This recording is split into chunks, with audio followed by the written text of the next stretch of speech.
Hey guys, welcome back to the channel. This is story about what if Naruto uncovers an ability called Metal Release and a Kekkei Tota part 1. Before I start, please do support for more amazing content and comments for part 2. Do consider to subscribe my channel and share my video to your friends and check out the description as well. Let's start the video. It was a dark and stormy autumn night on October 10th, 6 years to the day Konoha lost its guiding light, Yondaime Hokage, Namikaze Minato, Kiro no Senki, the Yellow Flash. He died, along with his wife and newborn child, the night Kitsune no Kekkei attacked the village hidden in the leaves. The monster had not been seen since the time of the Tsunade and Uchiha Madara and their legendary battle at Aoi no Tani, the Valley of the End, so to have it suddenly appear and lay waste to Konohagakure, for no reason, was a polarizing event in the eyes of the good citizens of Hidden Leaf Village.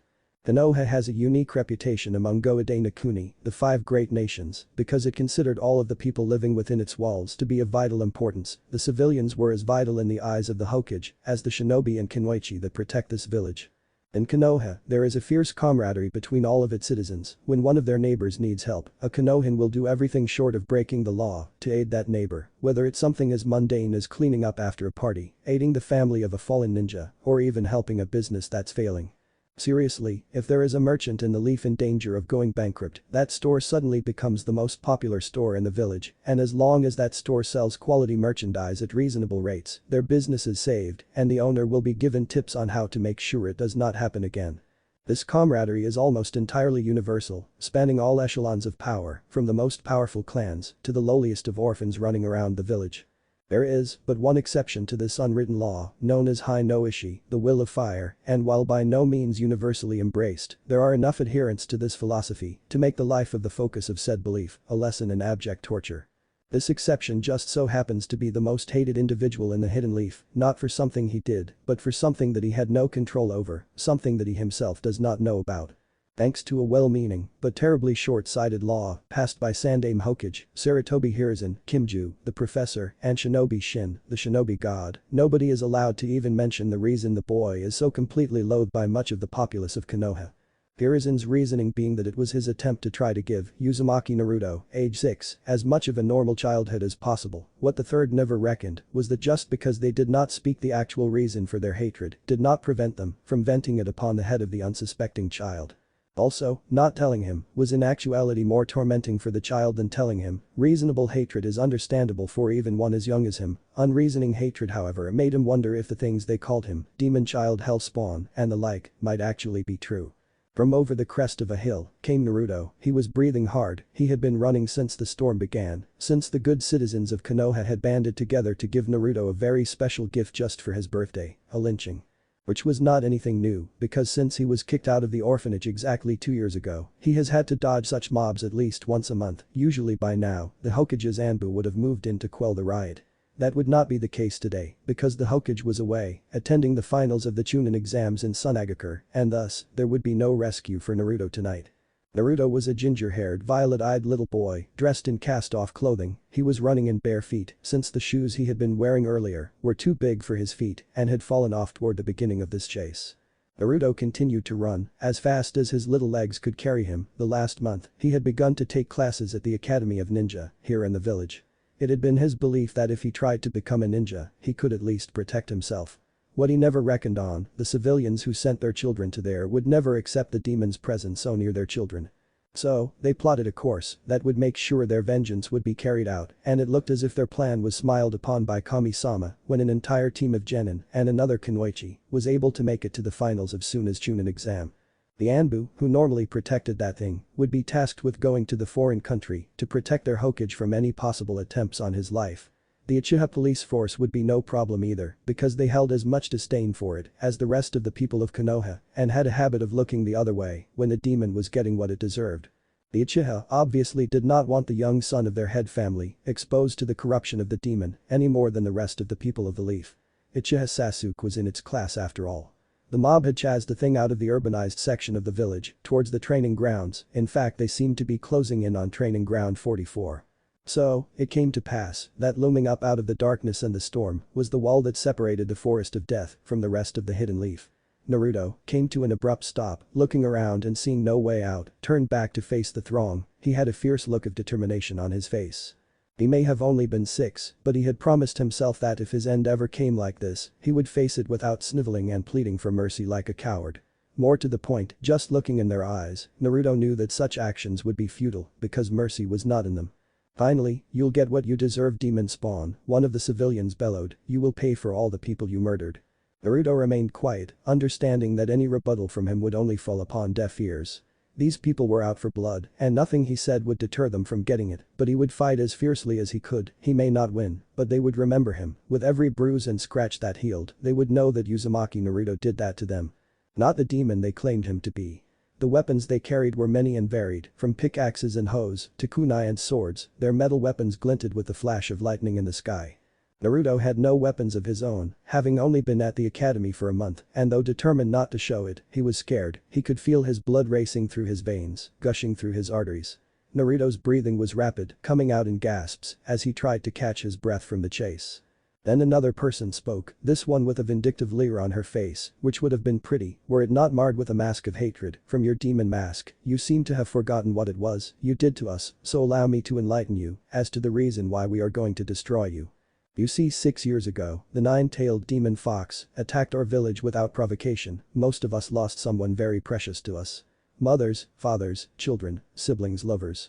That same night, the Yondaime Hokage fought valiantly to defend our village. He did everything he could to kill the fox, but as powerful as the fourth was, he was still a man, and tailed beasts cannot be killed, they will just regenerate, no matter what you do to them. The only way to defeat the Biju is to seal them within an object, and unfortunately, the 9-tailed beast is too powerful to be sealed within anything inanimate, it must be sealed into a person. Another unfortunate circumstance we know is the sealing had to be within an infant child because their chakra coils had not yet fully formed. You were the only child born that day. She trailed off as she watched Naruto's eyes become as big as saucers, as even he could draw the obvious conclusion to the picture this woman painted for him. Am I the 9 tails? He asked himself. As he became distracted, the woman took the opportunity to strike, and now demon fox, you will pay for your crimes against us, she shrieked, while casting her kunai directly at Naruto, and because you are sealed within the body of that poor unfortunate child, your soul will be sent back to hell where it belongs. On instinct, Naruto drew upon his chakra and channeled it into the ground, which began to rumble ominously, then several pillars of shiny metal came shooting up out of the ground. The pillars formed into a wall surrounding him. Get away from me, Naruto shouted as he heard the plinking of metal striking metal, but before the mob could react, more metal pillars thrust themselves up through the earth. The entire mob was too slow to react, even the ninja amongst the group were too caught by surprise to jump out of the way. They were impaled on Naruto's forest of spiky pillars, in all about 30 people lost their lives to Naruto's sudden counter-attack. Naruto just looked on in horror at what he had done, then with a cry of despair, he turned and ran away from the slaughter yard he left behind. There are rumors that say Senju Hashirama created the Hidden Leaf Forest from a single acorn and that he could use the trees that grew from that seed to spy on anybody traveling within the forest. It has even been believed that he could travel to anywhere in the forest faster than his brother could Hiraishin. He knew everything that happened to any of the trees in his forest, and if he needed nourishment, he could simply eat the wood of any tree, whether it came from his forest or not. That's how in tune the first Hokage was with his bloodline, and of course, he could manipulate any form of wood, whether he sprouted it or not. As Naruto ran, he did not know that, all he knew is that he had to get away from this place and hide. Naruto ran through the forest, running in a blind panic. Since doing what he did, he has been sensing things. They were not big, quite small really, most seemed to be at rest, with only a few moving around significantly. He did not know what they were, and in his distressed frame of mind he did not care. He did not care until a significantly large version of what he was sensing loomed large in his path, and that was when he came face to face with a bear. Naruto could feel it, as if he could feel himself. He seemed to be able to feel the ebb and flow of the bear's blood through its blood vessels, and he sensed the articulation of the bear's bones.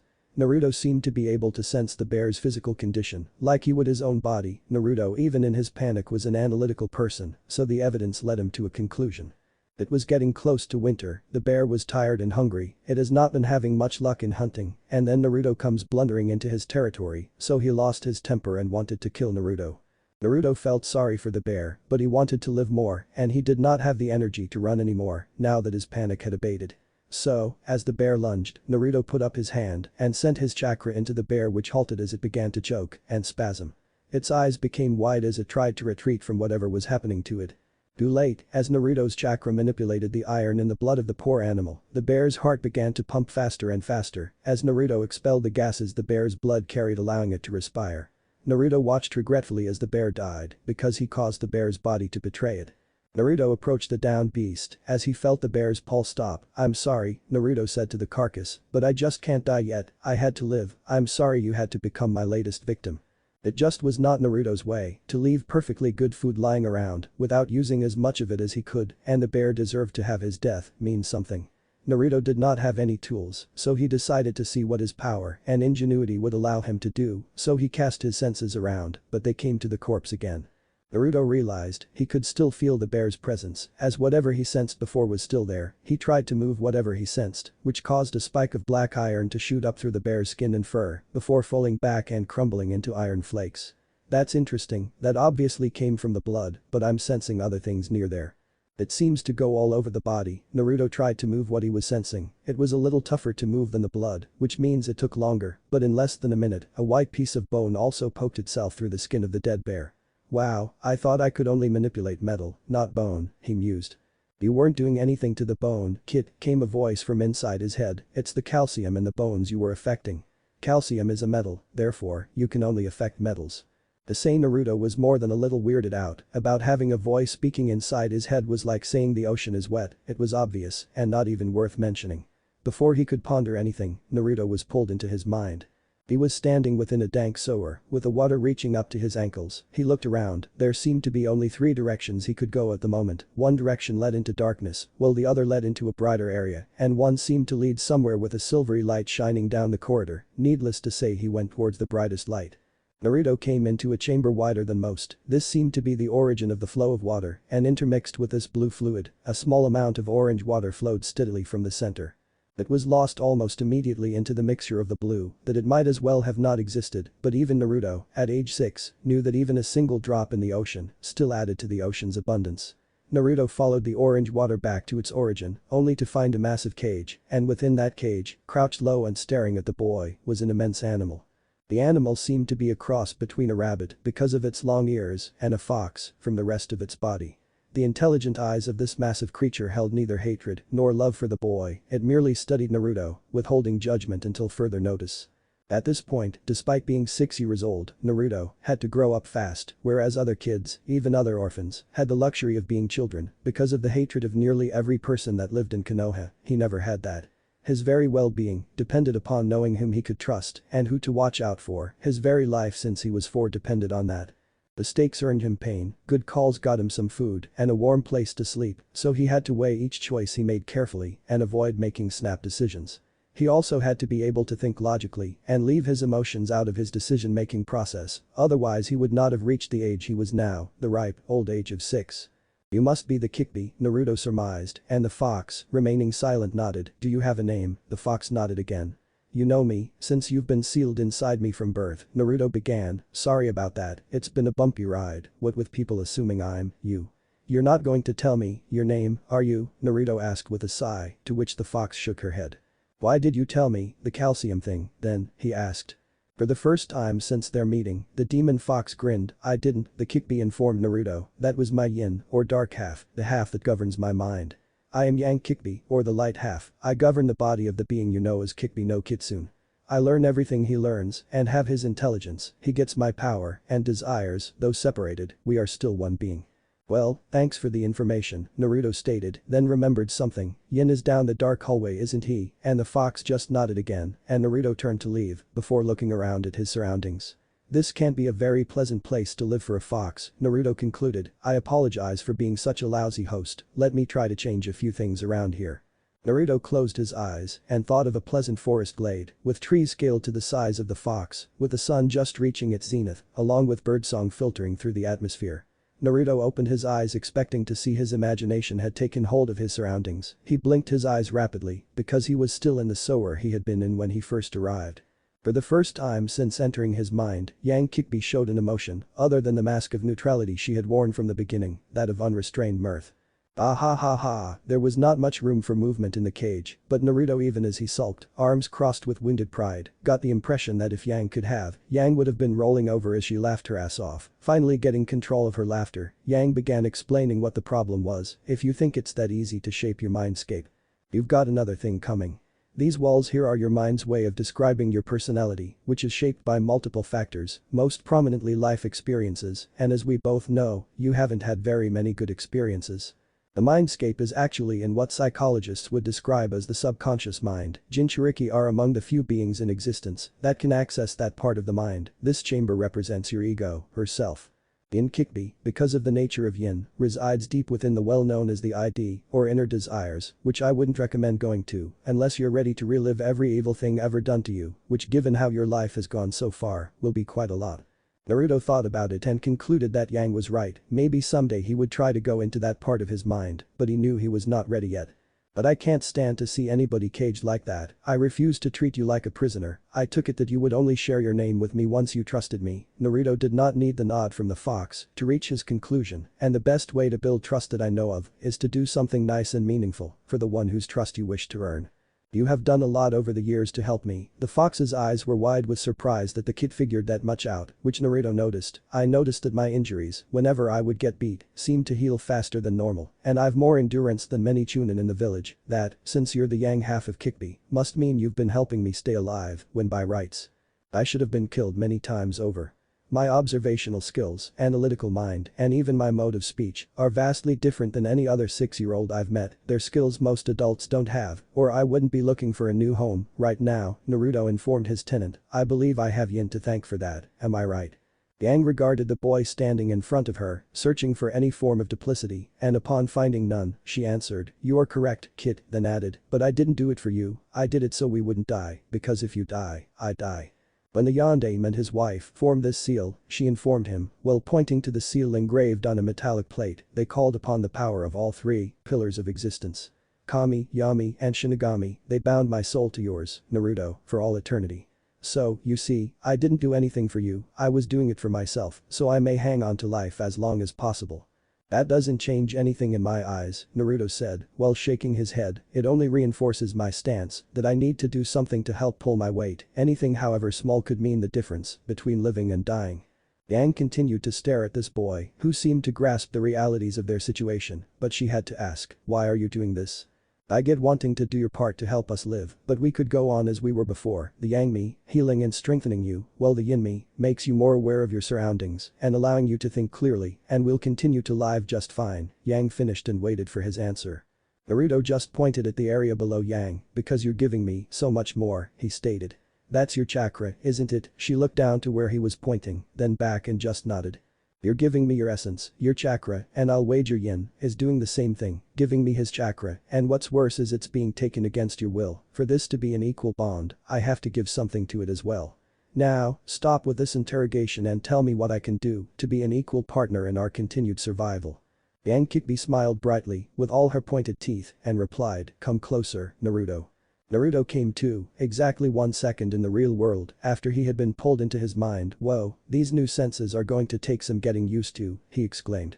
"Not to worry, I'll lend you my experience with them," Kekkei reassured him, "but remember to think to me rather than speaking out loud or people will think you're crazy." "Right, got you," Naruto thought, "so I'm linked to Yang Kyuubi's senses, which are the senses of a fox, and the mind of Yin Kekkei, which essentially returns you to being one complete being, in spite of the separation between the two halves. I'm the conduit through which you experience the world around us, outside of my mind." That about sum it up, Kekkei.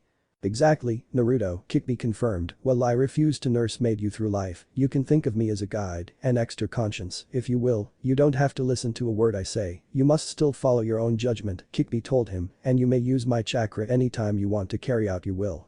You must still learn how to use it, but I'll help you with that, your own chakra and metal release. I leave to you to train in learning how to use." Kekkei concluded the recitation of the terms of their deal, then asked, "We still have a deal?" "We have an accord," he stated, in his mind. Naruto nodded as he set to butchering the bear for meat and clothing, according to the Biju's instructions.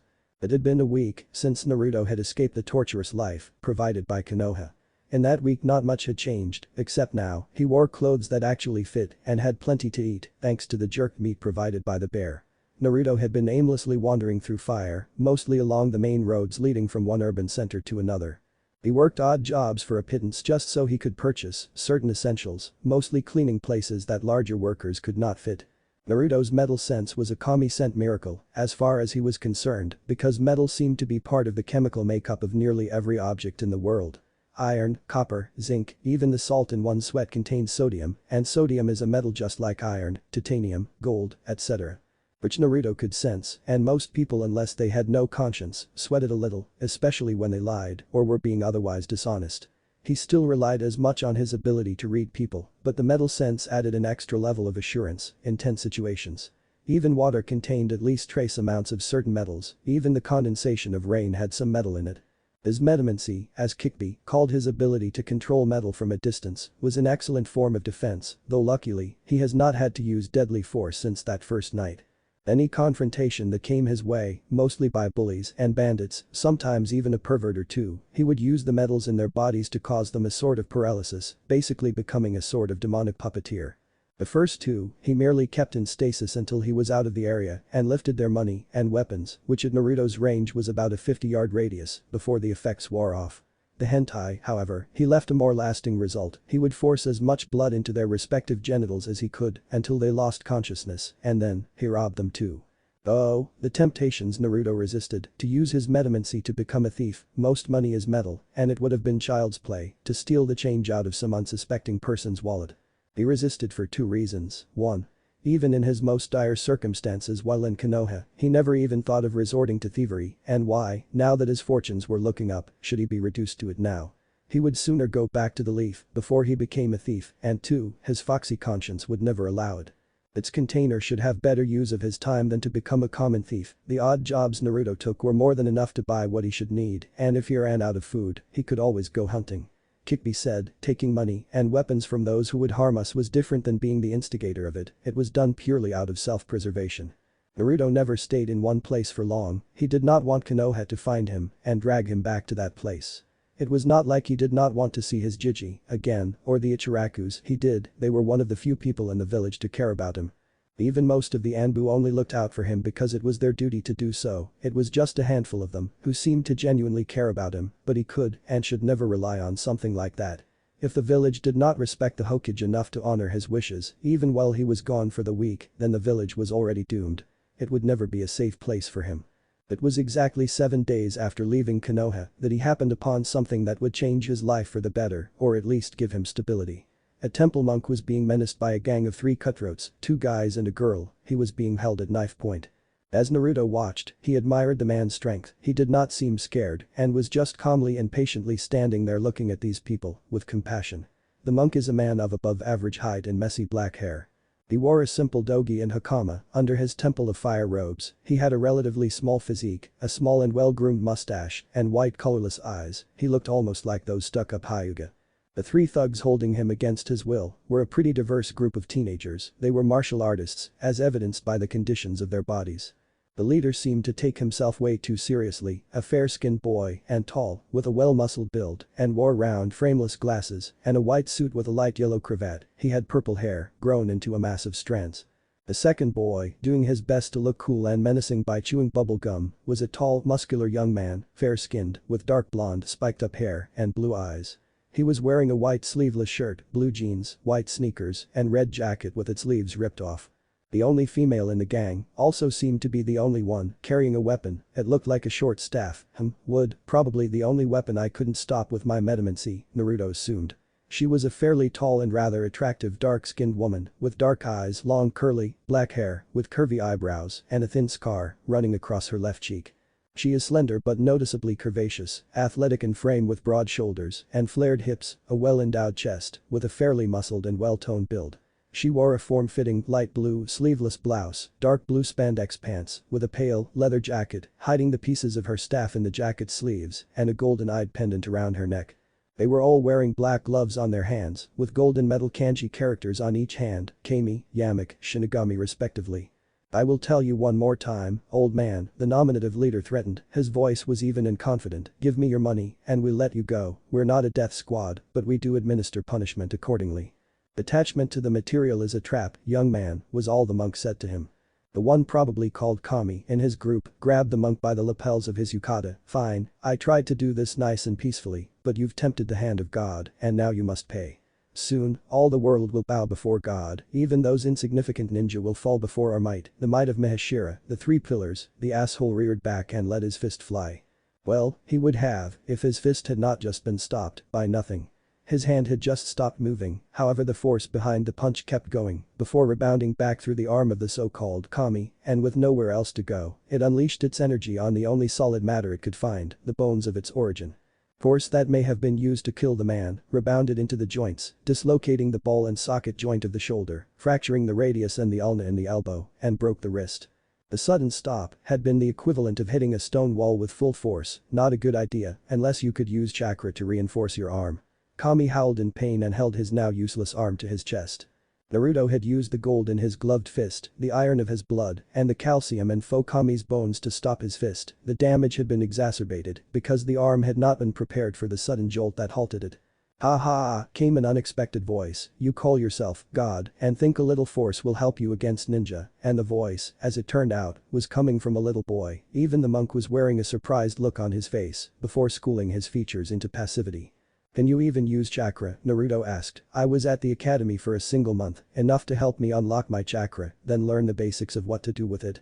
If I can do this much to you, with just a small expenditure, what do you think Jonin Ninja could do to you?" The little kid that continued to berate them walked out of the forest and pointed his hand at the ground below them, and just like the first time he used his power, metal came shooting up out of the earth. Unlike that first instinctive use of his ability, after some practice with it over the week, he had more options than to kill with it, instead of impaling them from below, and since they were caught by surprise, he was able to wrap the metal tentacles around all three of them before they even knew what was happening. Naruto reached the woman and stopped. "I beg your pardon, ma'am," he said, ducking his head, then reached into her jacket, around her body, and grabbed hold of her staff. He stepped back with a huge blush on his face. He was holding the staff she wielded, and he seemed more embarrassed than she was. She just looked confused. "1,000 apologies for getting familiar with you without your permission, sister," he beseeched her, "but I was removing temptation from you. Believe it." Naruto tossed the weapon away from them and turned to the monk, smiling and asking, "You okay, monk-san?" "I am well, young one," the monk answered. "My name is Kimitsuji Susumu, former disciple of the Temple of Fire, Han no Shinden Kin. Good to meet you, my name is Uzumaki Naruto, I used to live in Konoha," he began with a smile, before becoming quiet and guarded, "but I left. So, now I'm a wanderer, looking for my place in the world." "Someone so young, surely your parents are looking for you?" Susumu inquired. Naruto shook his head slowly. "Sadly, never had parents, they were killed the day I was born," he informed the monk, "been on my own for a couple of years. My situation became untenable in the leaf, so I decided to see what the weather was like out here," he said vaguely, looking guardedly at the three listening ears next to them. Susumu's face showed he understood. "Well then, I am returning home from some business, maybe you would like to travel with me to my home?" he asked. "Where are you heading, monk-san?" "A new temple," Naruto asked. Susumu fingered his chin, in a manner of speaking. "Yes, it could be called a temple." Confused, Naruto asked, "What do you mean by that?" The monk answered that question with another question. "Tell me, Naruto," he began, "have you ever wanted to be a ninja?" Then turning to the three teenagers and asked them the same, "Have any of you?" Naruto was surprised, none more so than at least two of the three teenagers wrapped in metal tentacles that had just tried to rob this man. The one called Kami just scoffed. "My minions would never stoop so low as to join the lowly ranks of a village." They declined. The violet-haired lunatic's rant was cut off as a tendril of metal branched itself off from the main tentacle and forced itself over his mouth. They all looked over at Naruto, who was looking at the teenager with a finger over his lips, and said, "Hush, I believe being mortals, gifted with free will by the true Kami, gives them the right to choose for themselves." "Now," he said, turning to the monk, Naruto indicated for Susumu to go on, "You were telling us about being ninja, and I have to say for myself that I didn't leave Konoha only to join another village and become their enemy, you know. Is that what you're proposing, monk-san?" Naruto asked with suspicious eyes. Susumu was shaking his head. "No, what I'm proposing is for you to join a school that'll allow you to be licensed as a ninja, with all the privileges and rights of being a ninja, but you'll be a Ronin, owing allegiance to nobody unless you choose to do so. You can take missions as you see fit.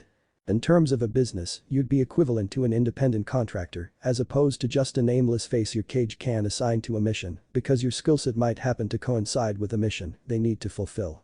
The drawback is, you may not have the resources that Sentinel village ninja have to call upon, and you have to make your own reputation, because you won't be able to call upon the reputation of your village to bring you missions or to deter crimes against you from other ninja. How much would it be to join your school? The girl known as Shinigami asked. Money must come from somewhere, villages are subsidized by an economy, which is augmented with ninja missions. Therefore, where does the money come from? She asked.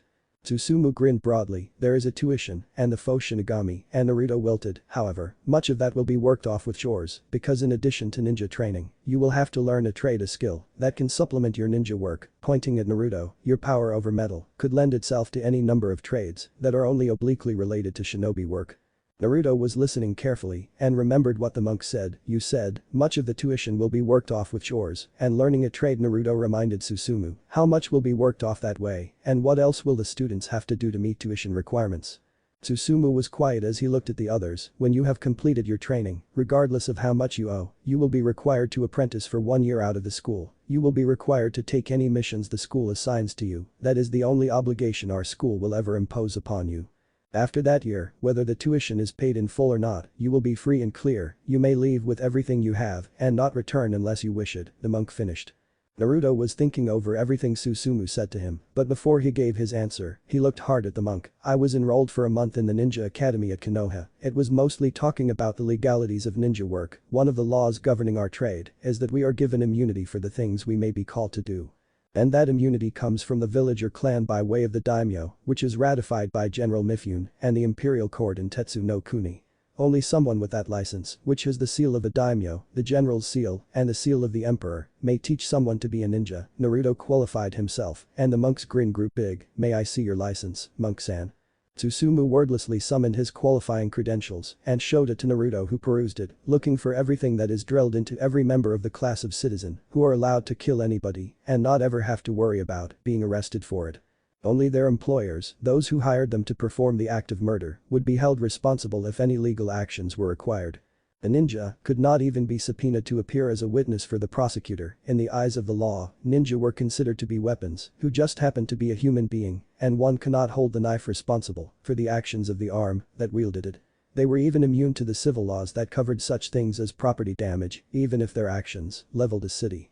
Ninja were the only citizens of the Empire of the Sun who could legally wage war on each other. Anybody else, even the daimyos, would be tried for insurrection and executed. It would be the only time a Kage could legally overrule their daimyo. When Naruto found 3 of the seals he was looking for on Susumu's license, the only seal missing was the seal for the villager clan. He knew that the claims of Monk-san were all true. In its place was the seal for the Minister of Commerce in Hai no Kuni, which was only needed when one started a commercial business. Naruto looked at the other 3 people present with wide eyes. It's legitimate, the 3 seals I mentioned before are there, the only difference between it and the other examples drilled into me for the last month is the absence of a local seal. Replaced by the business seal of fire, Naruto stated in awe as he went deep into his mind to speak to his tenant to see if this was what he should do. What took hours of debate and decision-making in his mind only took 30 seconds outside of it, but when he returned to the world, he had his answer and just nodded to the monk. Naruto would become a Ronin shinobi, and of the 3 thugs, only the faux Shinigami opted to accept Susumu's offer. The boys refused, then were turned over to the nearest magistrate and forgotten by the 3 as they made their way to the Ryazan-Paku Ronin Academy of Ninja Arts. The journey to Naruto's new home from the site of the attack took a couple of days. In that time the travel companions got to know each other a little. The young lady's real name turned out to be Kugatachi Kanam, 16, she was the daughter of a weapons master who taught her quite a bit about weapons handling. Her weapon of choice was the bow staff, she called them, the most versatile of weapons, which gave one a choice, to kill or not to kill. Her own weapon was ingeniously crafted, it was 1.5 yards long, coming to her mid-upper arm, but if she gave it a quick twist, it came apart and she had 2 weapons. She had crafted it herself just before she left home to find herself. Her stated goal was to become the greatest weapons master of all time, greater than even her father. Kanam admitted she made a huge mistake when she fell in with the pillars. Rikto Asamiya, the one calling himself Kami, was full-on crazy, actually believing himself to be Kami-sama, and Yami, whose real name was Shingo Kitsukawa, just liked to cause trouble. She admitted she only joined with them because she had a crush on Shingo, not her best decision, she now understood. Naruto, being 6, despite his evident maturity, did not understand. You liked him, he asked to her nod, but you knew what they were doing was wrong, right? They would be at their new village by noon tomorrow and were sharing a campsite. They even had a small fire going, and their camaraderie was a consequence of proximity, and as for Naruto, the fact he has not really talked to anybody for a week. Yes, Kanam answered, I knew they were up to no good.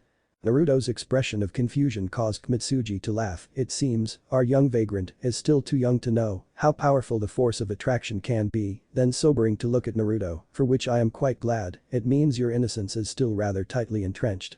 Naruto sulked, with his arms crossed, I'm not as innocent as you think, then remembering what happened about a week ago, quietly added, killers can't be innocent.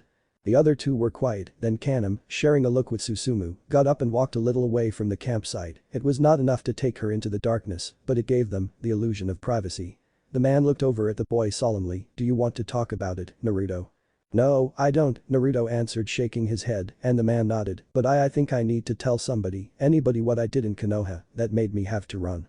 So, the little boy confessed, of the 30 murders he committed last week, on the night of his birthday, when he also discovered his power over metals. He told Susumu, although Naruto knew Kanam was there, about the bear he killed that same night by causing the poor creature's body to betray it. Naruto, smoothed down the bear hide clothing he was wearing, this is from the skin of that poor animal, I have other garments from him. The bear was so huge, and I'm so small, he provided me with enough material to make 2 full changes of clothes. Naruto blushed and cast an uncomfortable glance toward the direction of the girl, even underwear. Susumu smiled at his humor, then grew serious, Naruto, it is not my place to pass judgment over what happened in your village, he informed the boy, though it sounds to me like you were protecting yourself. The situation with the bear was the same, the creature would have killed you if you hadn't acted. Everybody has the right to do everything they feel right doing to protect their lives and the lives you cherish, Mitsuji told him, the fact that you feel guilty for that shows, despite how harsh your life has been, you still value the lives of those around you. You haven't let your life so far make you jaded, he declared, you're a good boy, and I look forward to seeing you grow into a great shinobi. Really? The little boy asked. Nobody had ever called him good, not even his Jiji, do you mean that? He asked timidly.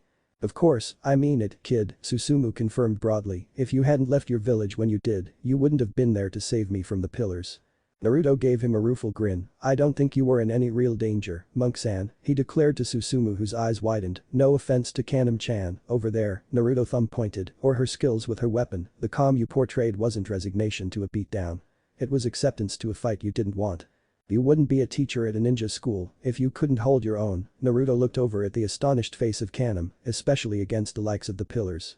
Naruto waved her back over to sit by the warmth of the fire. Susumu's mouth made a slight upturn, and how could you be sure of that? Naruto pointed to his nose, ears, and whisker marks, there's more to me than my metal release ability. I have advanced senses, my metal sense allows me to sense any metal around me, down to the part per million, and I have the advanced senses of a fox, Naruto explained, which is part of another problem, one that I may tell you about once I fully trust you. The fox senses include hearing a pin drop in another room and excellent night vision, and these whisker-like birthmarks on my cheeks are in fact very sensitive touch organs. They along with my sensitive ears allow me to sense the difference in air pressure and locate unseen obstacles when even my night vision is hampered. These senses, coupled along with an acute sense of smell, make me as at home at night, in the dark or otherwise low visibility, as I am in broad daylight. I have always had an excellent sense of direction, and who knows, these fox senses might even boost my sensitivity to metals.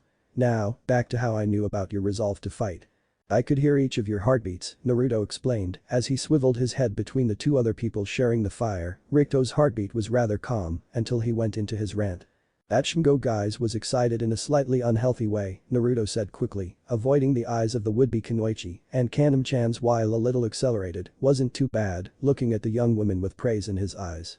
He was hoping she would not notice him moving past that part, quickly, she did, but decided an explanation on that could wait, at least until Naruto finished explaining things. Monk-san's heartbeat, Naruto continued, was as calm as a glacier, but that was just the tip-off, because despite your heart's relaxed attitude, like theirs, your body was still going through panic mode. I've been through it enough in my life and recognize the symptoms in my own body and others when it happens. I could smell it, happening to all of you, the ginger boy explained to his older campsite compatriots, the air currents that day were good to me and allowed me to distinguish individual scents, one of the things I wasn't prepared for when I got my nose. I notice, Susumu-san, Kanam said, with a mysterious smile, you are not denying Naruto-kun's accusation, you really were going to fight us, weren't you? The ninja monk gave a non-committal smile, the fire temple is also a ninja temple, was all he would say, come, let's get some sleep, you two have a busy day tomorrow. The next day at noon. The village of Two Rivers was not much different than any of the other 100 or so villages and urban centers that Naruto had passed through since running away from the Leaf. There were homes, shops, businesses, and municipal buildings crowding around a town square and Central Park area. This one got its namesake because it was situated at the junction branching off point of Two Rivers. Naruto could see that the main source of income for the town was the wharf front. He could see river craft loaded with cargo getting underway for or returning from trips up and down both forks of the river. Monk-san called one side the Tanzaku Fork because it ended near the infamous Sin City of Hai no Kuni, Tanzaku-gai, the mecca of all gambling and debauchery in this country. Naruto, Kaname, and Susumu walked down the paved main street of the village, and as they did, Naruto noticed several artisans' businesses along their path, as well as a few pubs and eateries, enough to satisfy anybody's boredom. Naruto noticed a lot of the artisans' shops dedicated to metalworking. He could hear and feel the work being done inside each and every one of them, and he felt almost at home here. Susumu led the 6 and 16-year-olds around a bend and into the side street, where the eaves of the houses extended well over the roadway. The sunlight, even at midday, barely reached into the street, then suddenly Susumu stopped as he looked around and seemed to spot what he needed. Susumu took a sharp left, walked straight at a wall, and with a flash of light, he disappeared. Kaname was startled, but Naruto had lived in a hidden village all his life and knew a genjutsu when he saw one. He took Kaname by the hand, which startled her even more, but she looked at his confident face. She trusted him not to lead them into disaster. Naruto walked toward the exact spot Kimitsuji disappeared from, and a flash of light later, found themselves looking at a 5-meter tall by 90-meter long stone wall, which was broken up in the middle by a 6-meter tall by 3-meter wide gate. This section housed a huge wooden gate. It was plain and nondescript, without any form of ornamentation. The wall itself was unadorned. It was whitewashed from top to bottom, with wood paneling, half the height of the wall. The wall and the gate section were topped with a pointed eave-style roof. Susumu was standing at the entrance, with his hands folded, looking very mysterious and priestly. "Welcome," he said to them, "to Ryazenpaku, Ronin Academy of Ninja Arts. If you wish admittance, please step forward and gain entrance," he told them cryptically. Anna moved forward and pushed on the door. It would not budge, not even when she put her whole body into moving it. Then she looked at the boy, who seemed wise beyond his years. "Why won't it open?" she asked. Naruto thought for a moment, then stepped forward and knocked upon the door, and Kaname-chan blushed deeply. "Of course, it's not just a school, it's somebody's home," she rebuked herself. They heard footsteps falling on flagstones on the other side of the door. The footsteps stopped, and the would-be ninja apprentices heard a wooden bolt be thrown back and the door creaked open, while an ogre peered down at them from about 1.5 meters tall. It shocked them at first, but Naruto, used to looking at a much larger orange fur ball in his mind, was the first to recover and bowed, followed closely by Kugatachi. "Hello, my name is Uzumaki Naruto, formerly of Konoha. And I am Kugatachi Kaname," the young lady said. "And we would beseech entry into Ryazenpaku, so we may become Ronin ninja," they said together. The ogre face, with tanned skin and short spiky silver hair, blinks rapidly, then looks slowly at Susumu, who nods. This causes the ogre face to eep, though it sound more like Kekkei, and quickly disappears back behind the door. They all hear rapidly scurrying feet, then hurried whispers, shocked almost panicked voices, though muffled.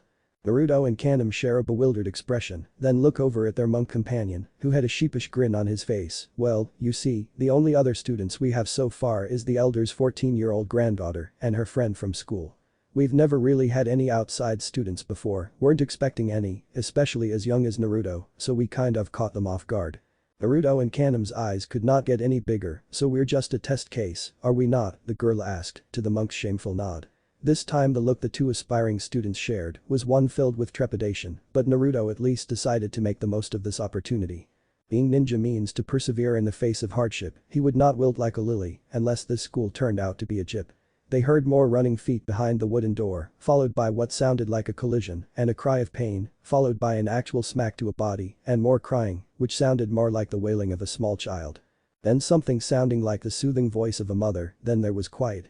The gate opened again, and this time what appeared was a face Naruto was somewhat familiar with. It was a towering, fair-skinned man with blue eyes and blonde hair.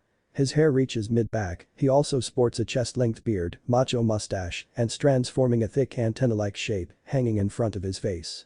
Naruto's eyes bugged out of his head. He had seen color pictures and a portrait in the Hokage's office of the fourth. Well, except for the lanky hair, the broader shoulders, the obvious age difference, Naruto could be looking at the spitting image of Minato Namikaze.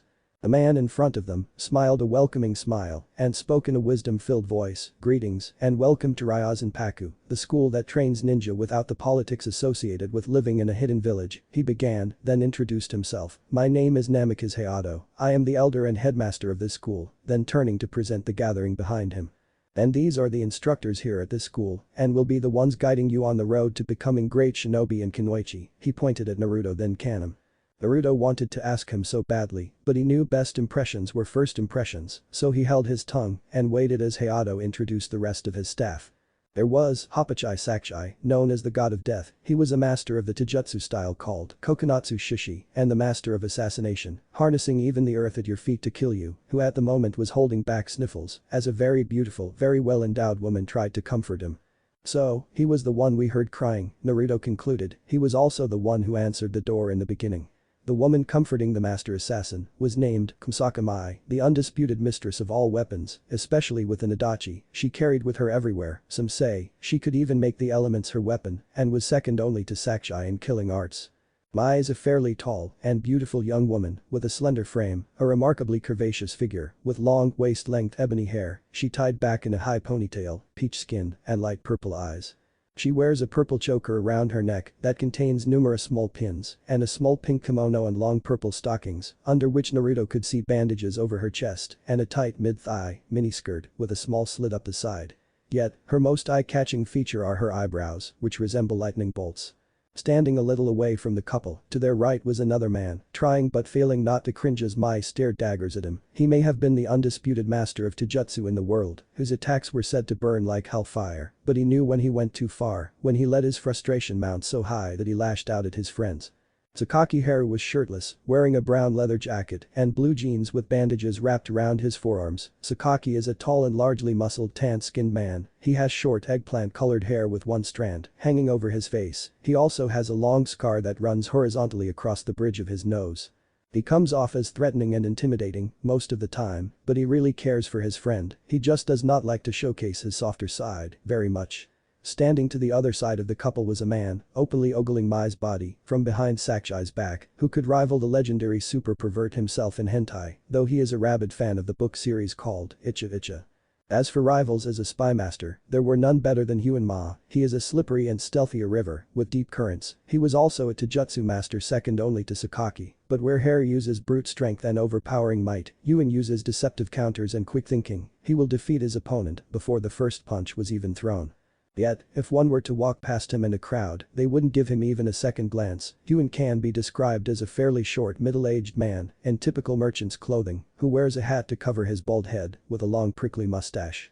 Walking up to stand with his family, Mitsuji Susumu, said to rival even Inara's intelligence, he is one of the most cunning strategists in the elemental nations, even better than Ma. Susumu is the general they call when an enemy must be defeated at all costs. He will do it by making you defeat yourself, which just like his Ikijujutsu, can make the larger force's numbers count for nothing. These people were more of a family to each other than colleagues in a ninja school, and Naruto for one wished to become a part of it if they allowed him, that is. Standing in front of the adults were two teenagers close to Kaname in age. There was a voluptuous blonde girl who looked enough like Namikaze to be his granddaughter, which she was introduced as Mew. There was also a boy with brown hair who seemed to be rather physically fit but with gentle eyes that held conviction. He must be the other disciple Monk-san told us about. Namikaze-sama had finished introductions and turned back to the new arrivals. Naruto motioned for Kaname to go ahead. She bowed, hands folded in front of her, as a proper lady is taught, but like a true warrior, never took her eyes off the old man. "I am Kugatachi Kaname, and I humbly entreat thee to earn the honor of being a student of your ninja school."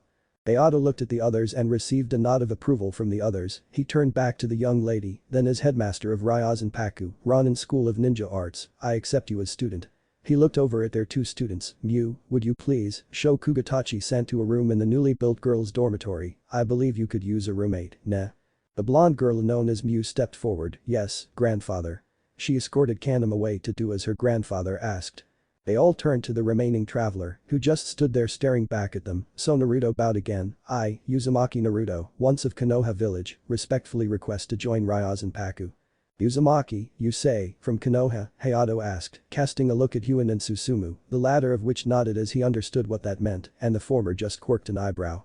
You understand that the training here won't be like it was in your village, Namus the elder asked. They dole out training, as you can handle it. We won't go easy on you because you're a child, we will be as hard on you as we are on the others, so are you sure this is something you could want? I've never had it easy, old man, Naruto growled. Since before I could walk, life has been trying to wring me like a wet towel. I don't think you could do to me any worse than the people of my village ever did, and all they were doing was trying to kill me. This is something I choose, and if you accept me, I won't stop until I've surpassed every single one of you in all of your specialties, that's a promise. As Naruto spoke, a metal blade formed in his hand, and he used it to slash his palm. I swear on my blood, I will surpass each and every one of you. So, do your worst, Namus-san, Naruto challenged, because I promise you, I've had it worse. Ayato, as well as the other S-rank ninja in the yard, all shared a look. There was a terse nod from all of them, and Namus turned back to Naruto with a sadistic grin crossing his face. Then welcome to hell, my boy. Naruto smiled as he walked further into the compound, and as the doors closed behind him, he asked the old man, did you know, you look a lot like my hero. Oh, who might that be, Naruto-san, Hayato wondered. The fourth Hokage, Minato Namus, Naruto told him, before I was forced to flee from the leaf, it was him I wanted to surpass and become Hokage. You two could almost be brothers, except for the hair, Naruto added, but I guess being from the same clan explains it. Hayato smirked, yes, that would explain it, he agreed, but as Naruto nodded in acceptance, Hayato laid a bombshell on Naruto, another explanation could be that he's my nephew. Naruto just stopped, and Namus kept going as if nothing momentous had been said, then the Kekkei who had been listening, said in his mindscape, holy shit. The doors to Ryuzen-paku close, and that's the last we see of a stunned Naruto. Letters from Ryuzen-paku. Sarutobi Hiruzen sat with his head bowed, he was massaging a throbbing vein in his head as it pulsed from the blood thrumming through his brain. It has been 1 month since Naruto disappeared from the village. His other hand was drumming agitatedly on his desk, between his restless fingers and the wood of the desk were 2 letters. One was from his surrogate grandson, Uzumaki Naruto, telling him things about what happened 1 month ago, the other side of the story he was told over a month ago. When the Sandaime returned to his village, 3 days after the brutal murders of over 30 people, he was told by his own council and the Uchiha police force that a 6-year-old boy was the one who did it for no other reason than because he just went crazy and started attacking people. The forest of metal spikes blocking one section of the wall, circling training ground 44, was explained as the work of the demon. Really, Sarutobi thought bitterly, if it were from anybody else, the metal spikes would be considered miraculous, but coming from the demon, it was demonic power at its most evil. This was behavior the aged Hokage was loath to believe about his grandson, either out of tenderness and affection or because it was so out of character. At no time in the past has Naruto Uzumaki ever instigated any of the confrontations in which he found himself, but is usually on the receiving end. Hiruzen raised his eyes to the first letter he had read that day. He had read the lines of the letter many times since he opened it, so he remembered the words as though he had written them himself. Dear Gigi. I am sorry, but I had to leave. I won't be coming back either, not until I'm strong enough to take back everything the Uzumaki have ever given to Konohagakure no Sato. As the only surviving member of that clan, everything we gave to Konoha will be taken back and used for a people who would be truly grateful for having it, not trampling over the last scion of that clan. That was just a long-term goal I have in mind and not the true purpose of this letter. I am writing you to furnish you with my side of events for the night of the 10th of October, 1 month ago. It all started while I was on my way to Ichiraku's raiment stand, in fact it happened within sight of it. If you need corroboration of what I am about to say, you may ask Tuchi Ichiraku. As he saw how the whole thing started, and don't blame him for not stepping in for me, he is not a ninja and he had to protect big sister AM. It wasn't his responsibility to step in, it was the damn Uchiha police's job to see to the safety of all citizens of Konoha, not just the ones they like. There was plenty of noise, enough to bring every elite ninja in the Uchiha ranks. I cannot imagine what could have prevented them from doing something to intervene. Getting back to point, the whole thing started as I was approaching Ichiraku's raiment stand, as one of the few civilians in Konoha to not only acknowledge me, but to actually like me.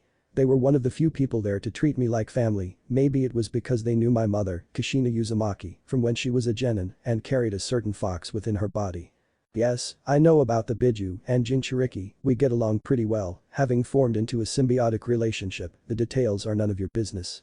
It won't tell me who my father is though, said it wasn't time to know that, because it would put our life in jeopardy if I knew, and I trusted, now more than I ever trusted you, Sarutobi-san. The Ichirakus invited me to get a free birthday bowl of ramen, they've been doing that for me for 2 years, since the orphanage. I was within sight of them when I noticed the mob forming, it was such a precision trap, like someone had been informing someone of my habits and mentality.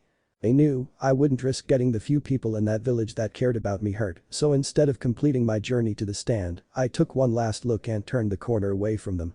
I started to casually walk down the broad street toward the outskirts of the village. I got as far as I thought I needed to be, then broke into a run. The cast-off clothing I wore didn't hinder me too much, only the shoes I wore kept me from my top speed, so as soon as I could, I kicked them off and kept running. Before long, we came to a fence, more like a wall, and there, one of the women of this village told me about the Kekkei and what truly happened to the yondaime. They knew I wasn't the Nine Tails, but somehow, they knew that if by killing me, the fox inside me would die as well. You see, they knew I wasn't the demon.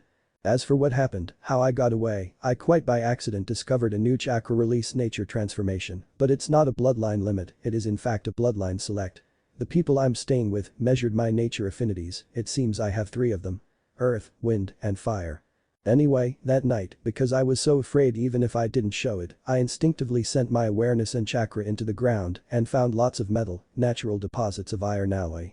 I brought it up and impaled those people. I think in total, 30 people died from my actions. Looking back, now that I have had time to remember, it reminded me of those stories merchants brought from the west about a tyrannical prince named Dracula. If you're wondering where I am, I will tell you. I have become a student of Rimzenpaku, Ronin School for the Ninja Arts. When I graduate, when they deem me ready, I will not be bound to any village. It has only been 2 weeks since I joined, and I am already more at home here than I ever felt in the Leaf. From YGN, your grandson. Uzumaki Naruto Oka, of Konoha. Rimzenpaku, Two Rivers Village.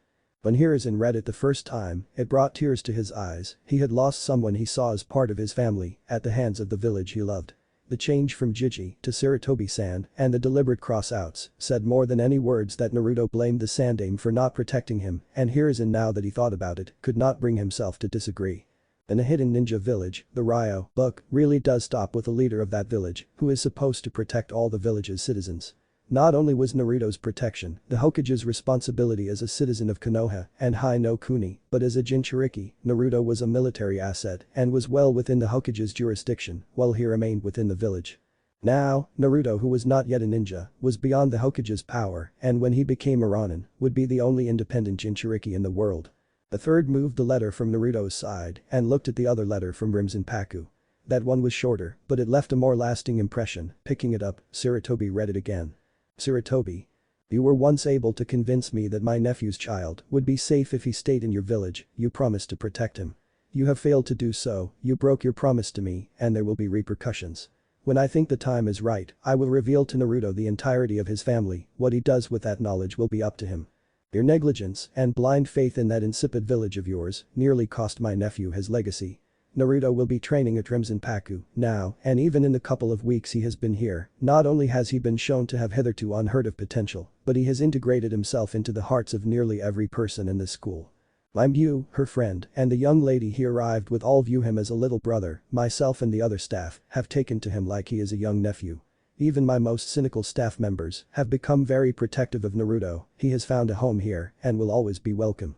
I am a superstitious man, Sarutobi, and I take my family very seriously, which now includes my nephew's son, and I say this with the deepest conviction I can convey through paper. If while training here and living under my roof or within the village of Two Rivers, something happens to this child. If he gets stabbed, blown up, has a flower pot fall on his head, or gets struck by lightning, then I will find the one responsible for it, and then I will reap vengeance upon that person. If it's a ninja, an Anbu, a Kage, I don't give a damn if Kami herself caused it to happen, they will feel the full force of my wrath, this I promise you. With full sincerity. Namikaze Hayato. Elder of Rimzenpaku. Ronin School for the Ninja Arts. There was a knock at his office door, and his voice, clogged as it is with emotion, was unrecognizable as he spoke. Yes. The voice of his secretary answered through the door. The elders are here to see you, Hokage-sama. Hiruzen finally managed a grim smile. Show them in, please, he curtly ordered. Hi, Hokage-sama, the reply came. The door opened. The 3 people, who were supposed to advise him on policy, trooped into his office. Dansum had a somber expression on his face. He looked at Sarutobi and could see that his longtime friend's smile was not a happy one. He looked down at the letters on his Hokage's desk, then back up. Hokage-sama, what word do you have on the whereabouts of Uzumaki-san? The Hokage looked down at the letters, then putting his fingers on both of them pushed them toward his advisors. Mail for Ichiraku. The voice of Courier Ninja 60714 could be heard from outside the closed stall. The Ichiraku family had not opened their stall to the public for a little over a month now. AM12 was all but inconsolable when she heard the purely fabricated lie being told about their favorite customer. Her father felt very old at the moment and he was terribly ashamed of his home. He moved to this village during Hashirama's reign as Hokage. He was a small boy with his family. His father said it was a new era for ninja after all the ceaseless wars that more than a few non-combatants became caught up in. Who knew the era could have come and gone within his lifetime? That fact was not made more clear than when his fellow Konohans took pleasure in causing pain and misery to a small boy. Gucci was no more an expert on sealing arts than any other civilian. He did not know if the demon had or could have taken hold of the boy known as Naruto. He only knew that it had not happened yet, if it ever could, without the boy's blessing. He did have tremendous faith in the fuinjutsu prowess of the yondaime, and if he could not have done it, then his wife, lover, girlfriend, whatever, could have, because she was in Uzumaki, who had learned her sealing arts from Mito-sama herself. The premier sealing master of all time, and that, as well as how beautiful she was, were hard cold facts. If there was much about sealing, Mito Uzumaki did not know, then it just had not been invented or discovered yet. Kushina was Mito's disciple in Fuinjutsu, Uzumaki Fuinjutsu, who were reputed to be the best in the known world, and the reason it took 3 whole villages, sending a large force from each, to destroy. The old man had faith in both of Naruto's parents when it came to sealing, and for that fact, he never once doubted who was looking back at him through the boy's eyes. Mail for Ichiraku, came the voice of the courier ninja again. Gucci stood up, making his way to the entrance of his raiment stand. I am Ichiraku. The ninja postman looked at the old man, studying him, then smiled. Is AM-san here today? At Tucci's inquiring face, the ninja answered, there is an inquiring question she needs to answer in order to verify. You are the people I must deliver to, he said, and there was a hint of color in the courier's face. Gucci studied the man in front of him suspiciously before warily turning to call up the stairs into the apartment he shared with his daughter. AM-chan. Yes, father, came the reply. Would you please come down here for a moment, Tucci asked. Be right there, father, another reply came, and a set of heavy steps trudged steadily down to the ground floor. AM had seen better days. On the night of Naruto's birthday, she seemed to take great pains to dress up, even donning a very ceremonial kimono. If Tucci did not know any better, she looked like she was getting ready for a suitor. She's much too young to be thinking about that yet.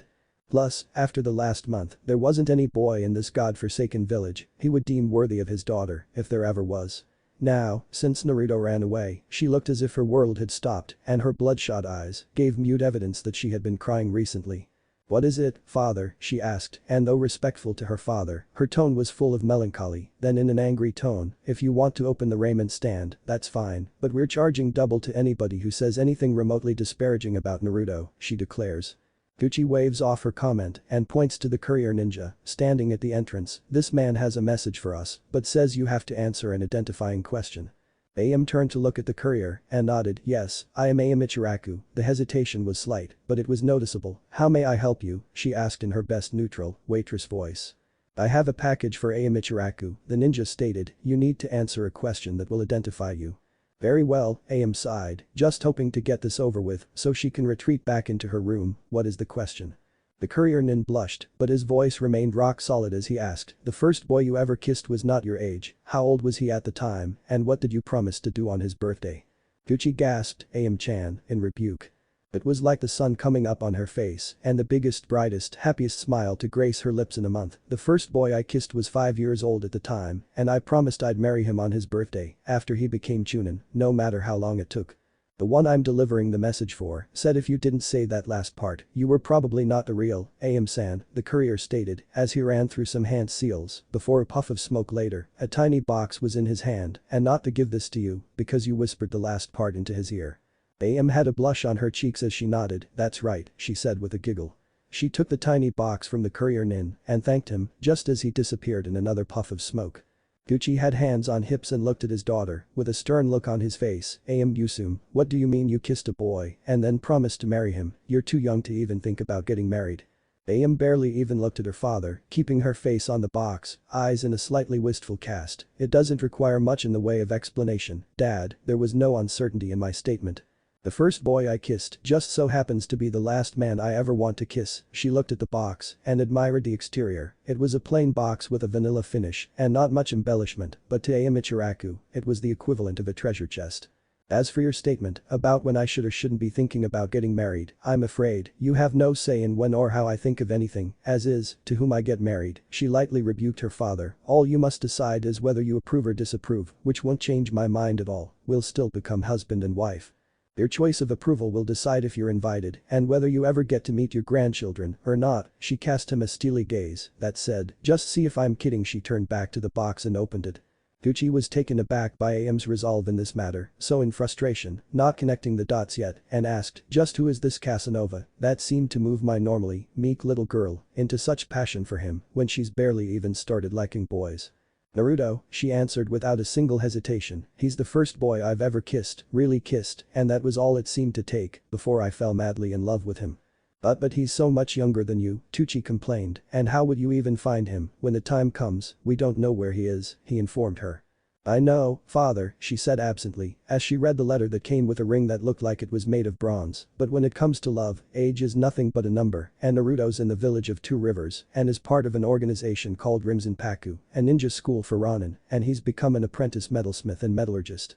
That's pretty smart, even Shinobi and Kunoichi here in Konoha go through dry spells for missions. AM finished reading and looked up at her dumbstruck father.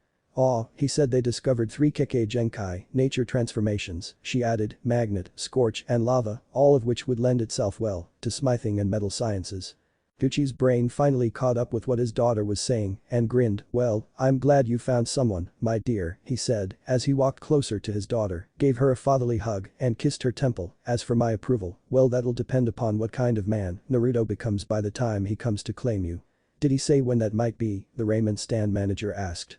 He doesn't know for sure, AM answered. She held up the ring. This is a promise ring, Naruto made it himself. His first solo attempt, she slipped it on, and it sized itself to her right ring finger.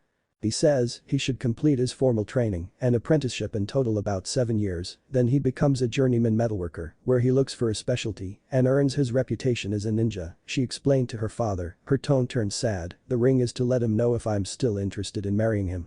If I ever change my mind or have a change of heart, I should send the ring back to him through Rimzenpaku. Her eyes seemed to water at that, how could he think I could be so fickle?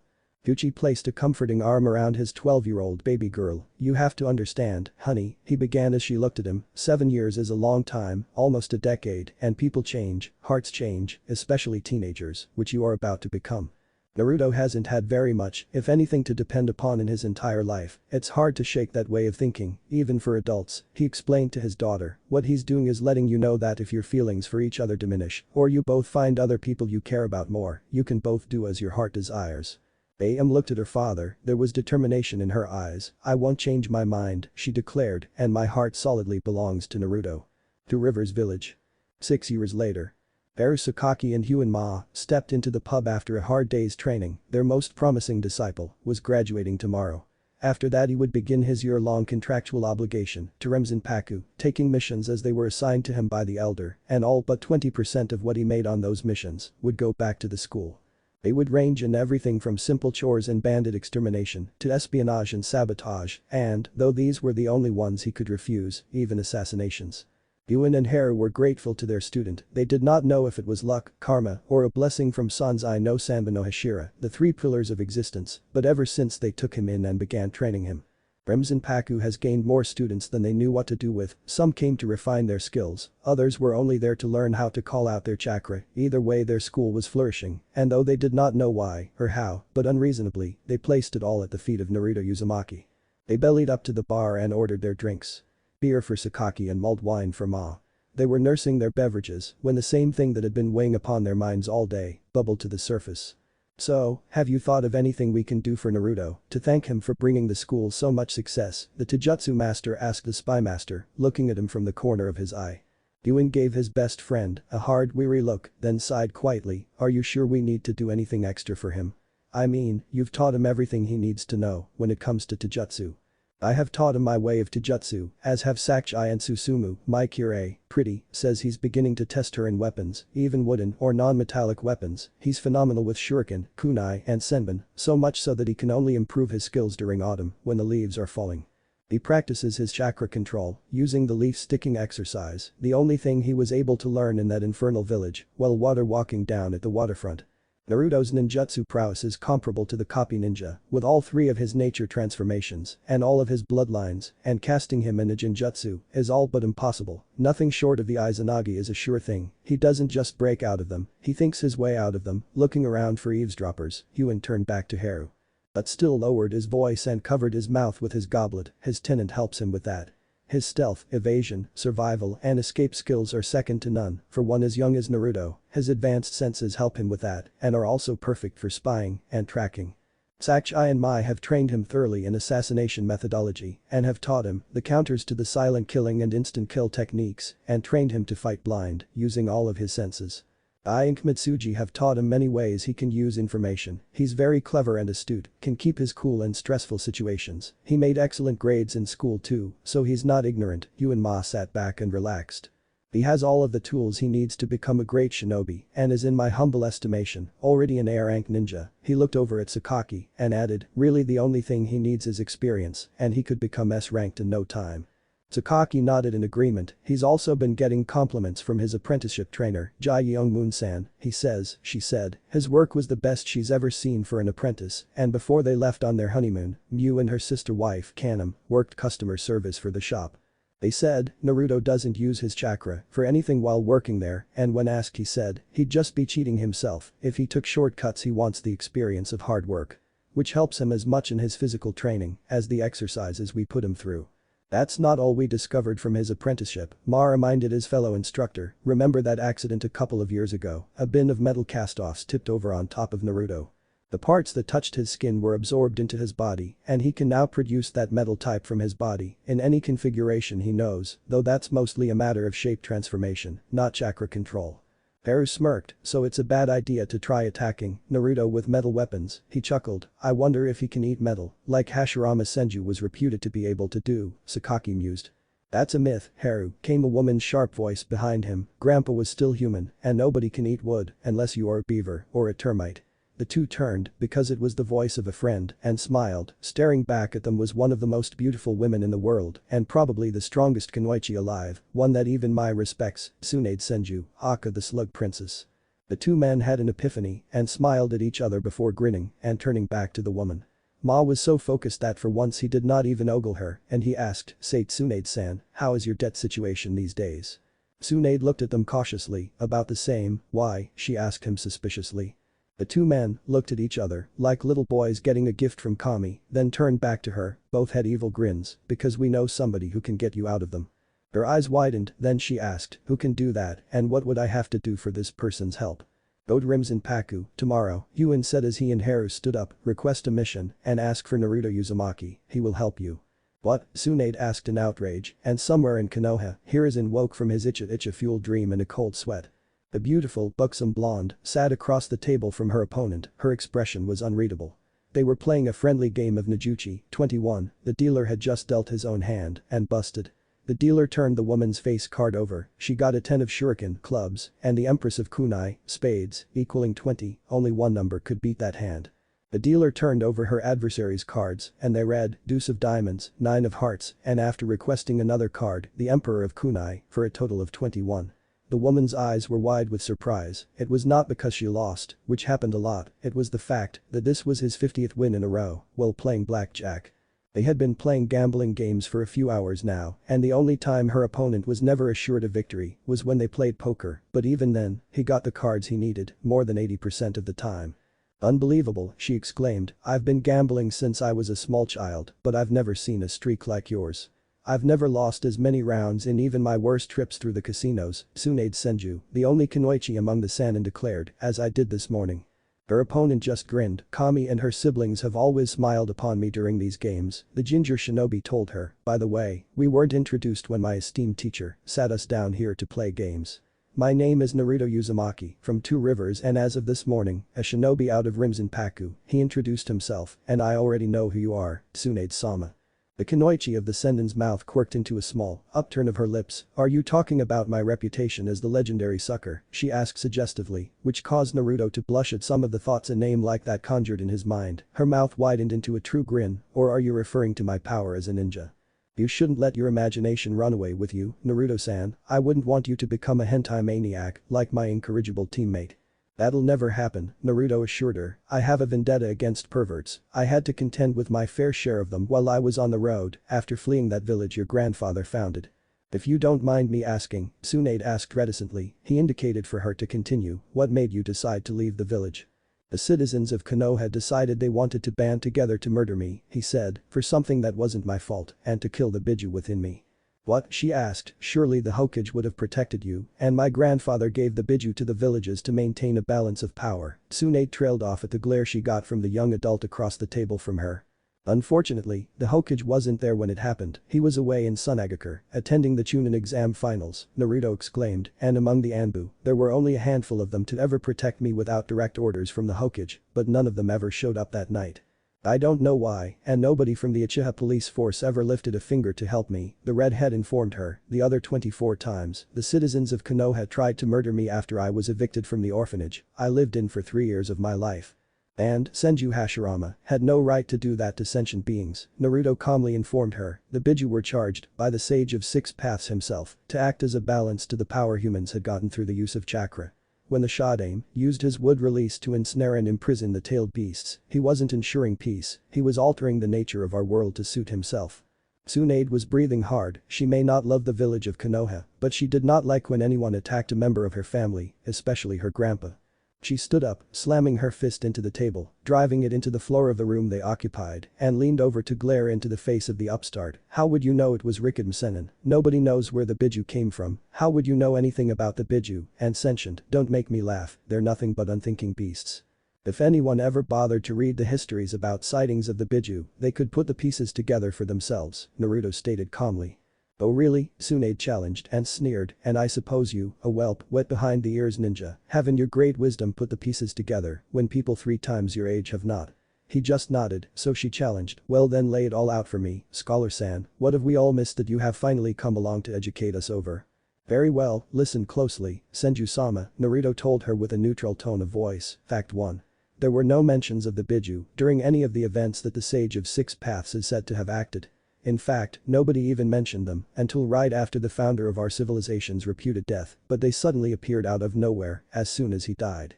According to nearly everybody who has studied the Biju, they are walking forces of nature and take pleasure in causing destruction. Surely if such beings existed before that time, there would be some mention of the sage doing battle with them.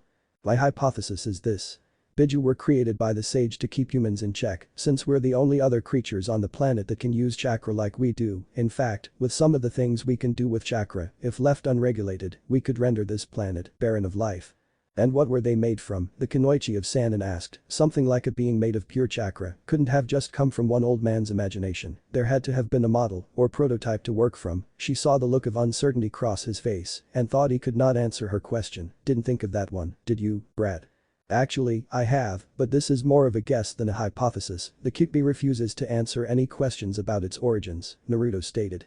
I believe that Rikiden Sennin was a Jinchuriki, the first Jinchuriki, and he housed a being within him that was more powerful than all of the current Biju in existence today combined by a factor of 10. That widened the eyes of all the other people in the room who had been in the room with them to watch their game and were now witnessing their argument. If the Biju of today are called demons because of their power, then this being could be considered a devil for its power. I believe this being was not just the template for which the sage created the Biju, but was also the carving tool he used to make the Biju we know of today. Noting there was no way to prove or disprove said hypothesis or their true purpose, Tsunade chose to back off and get to the other part of their fight. Really, unless there was a written record or we have testimony from the sage himself, we'll never know if the brat is right or wrong. Let's table that discussion for now, because there really is no way to prove or disprove your beliefs. She suddenly sounded calm, which narrowed Naruto's eyes at the sudden change. Rikiden Sennin lived over 4,000 years ago. Any evidence had to have been washed away by the ravages of time. What about their sentience? She asked. What makes you think they have any form of intelligence besides that of an animal? Naruto just smiled, and it was not a pleasant smile. This is easier to prove, Tsunade-sama. In fact, if you deny it, you will be denying your own grandfather's reputation, because it's the catalyst for his famed battle at the Valley of the End with Uchiha Madara. Tsunade waved her hand for him to go on, as she understood the stakes. We all know how that battle played out, with Madara losing to both of your grandparents. Kekkei was placed in a Jinjutsu by Madara before the battle to increase his chances of winning. That's a fact that your grandfather never disputed, do you? Tsunade shook her head. Granddad never failed to mention that whenever he told the story to me as a child. Well, Kekkei was used in that battle, and if it wasn't for Mito-sama sealing the fox within herself, Hashirama-sama would have lost, or at least it would have taken longer to finish, and would have probably taken a toll on both of your grandparents.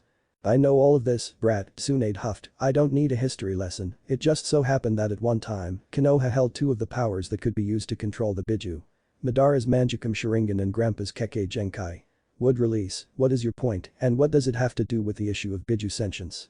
If the tailed beasts aren't sentient, how could Madara put them under a Jinjutsu in the first place? The boy now turned legal adult asked her. Tsunade's eyes could not get any bigger. Why have I never noticed that? But someone else attempted to answer the question, another student of Rimzenpaku. Because they're still animals, the nameless man stated. They may not be as smart as humans, but they still have a mind, and senses. This person trailed off as others were looking at him, then turned to the instructors of Rimzenpaku. Did I say something wrong? Susumu smiled benevolently. No, it just marks a gap in your knowledge we still haven't covered yet. The nameless student was curious, but no time like the present. For one thing, humans are animals, we all come from the earth, are made of atoms, and we're made of meat, just like any other animal that exists upon this good earth. That, however, is beside the point of this discussion. The truth of the matter is human beings, and now Biju, are the only creatures on this planet that can be placed under a Jinjutsu. The other creatures of Earth experience the world through their instincts and senses, which are usually more powerful than ours. Ninjutsu, even sensory Jinjutsu, takes over our reason, it takes our common sense and redirects it along the avenue the Jinjutsu user wants it to travel. Kimitsuji instructed his students, the one who asked the question, had his head down in shame. At this, Naruto spoke up to him from his position at the table. Hey, dude-san, don't be ashamed of not knowing something, that's why you're here, to learn things like this. He rebuked his junior in the school, the only shame is in refusing to learn these things and willfully remaining ignorant. Don't worry, Kohai, he said with a grin, pointing to the instructors of Rimzenpaku, they'll make sure you know everything they have to teach you, and Jinjutsu basics is one of the first things you learn here.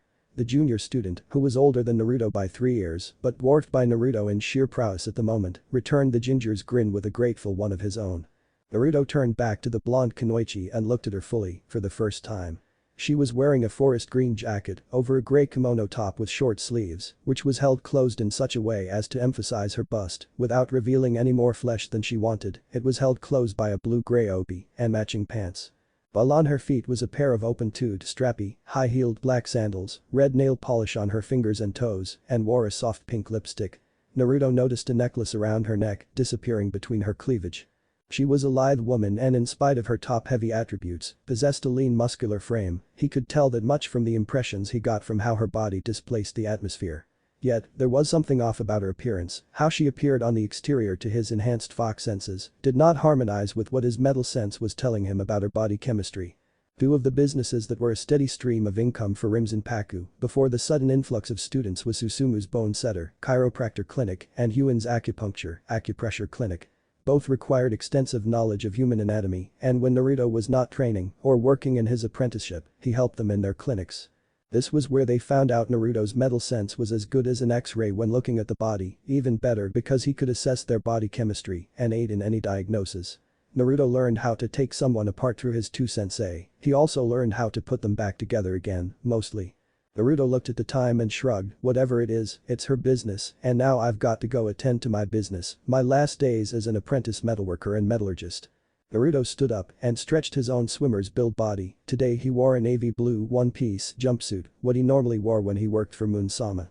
He picked up a utility belt and buckled it on, then spoke, this has been fun, Tsunade-sama, he said to her, I hope I passed whatever you were testing me for. Her face revealed nothing of her opinion of him, but I've got to get to work, it wouldn't do for me to be late on my last day as an apprentice, tomorrow I begin my journeyman training as a metalworker.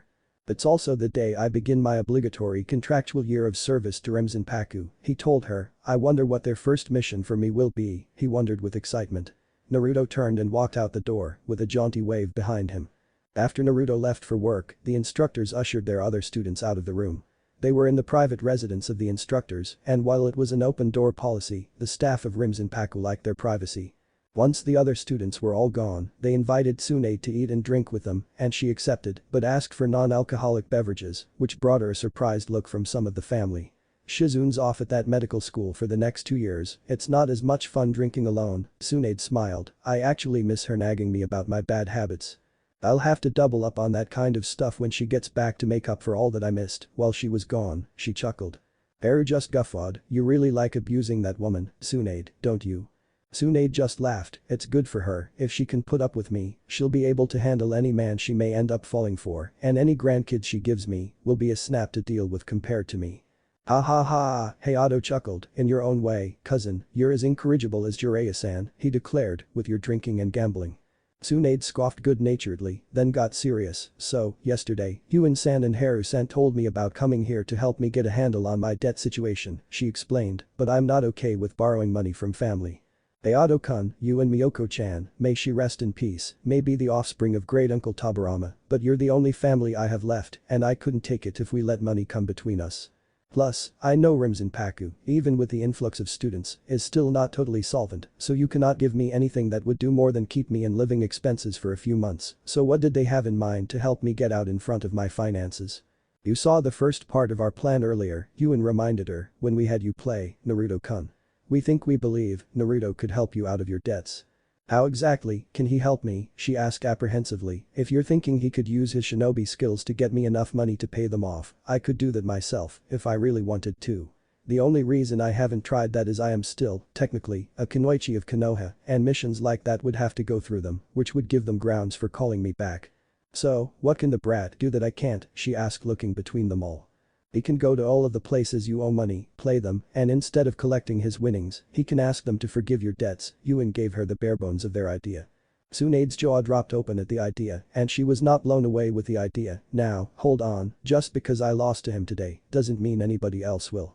I'm not the best gauge on the outcome of these kinds of games, she advised them, even if I was, there's no reason why he would win every game he plays, let alone every hand of cards, roll of the dice, or rotation of a roulette wheel. I need a sure thing to get me out from under my debts, not a reliance on faith. The other instructors at Rimzenpaku were all grinning as she finished, and Mai spoke, do you know how many hands of cards I've won since Naruto began living here? Tsunade shook her head, 0, she answered, then turned to her colleagues, gentlemen. I've lost to him every time we play any kind of gambling game, Susumu answered, dice, cards, the shell game, any result that could be left to simple chance, almost always falls in his favor. Sakchi never wins money games with Naruto-kun, the giant assassin admitted with a glum face. He beats me every time we play, Haru grumbled, it's no longer fun to play when he's in the game, because he's almost assured of winning. We first began playing poker with him to introduce him to deception and how to spot tells, Yuen explained, he could already read people fairly well when he got here. We merely refined his instincts and taught him how to hide his true emotions, the spymaster told her, poker is perfect for learning how to bluff, but he never lost, not once, so we turned it into a way to manipulate people with just a look and an expression, to get them to put more into the pot than they realized. He got good at that, Yuen told her with pride in his student, very good. Ayato was nodding in agreement, that's how we introduced Miu, Kanam, and their new husband, Kimi Shirakawa to deception as well. They played for chore duties around the school, certain chores were more onerous than others, once we introduced this method of deciding who did what chores, Naruto only ever had to do the easy tasks around the compound, and that's a fact.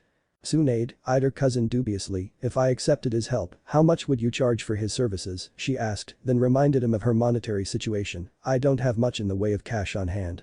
Also, most places I owe money don't even let me through the door anymore, they say it would be just a waste of time for me to play, because I owe so much in them.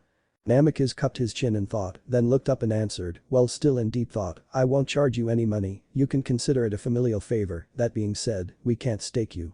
As you said, we're not in a position to spend money like that at the moment, then he remembered something.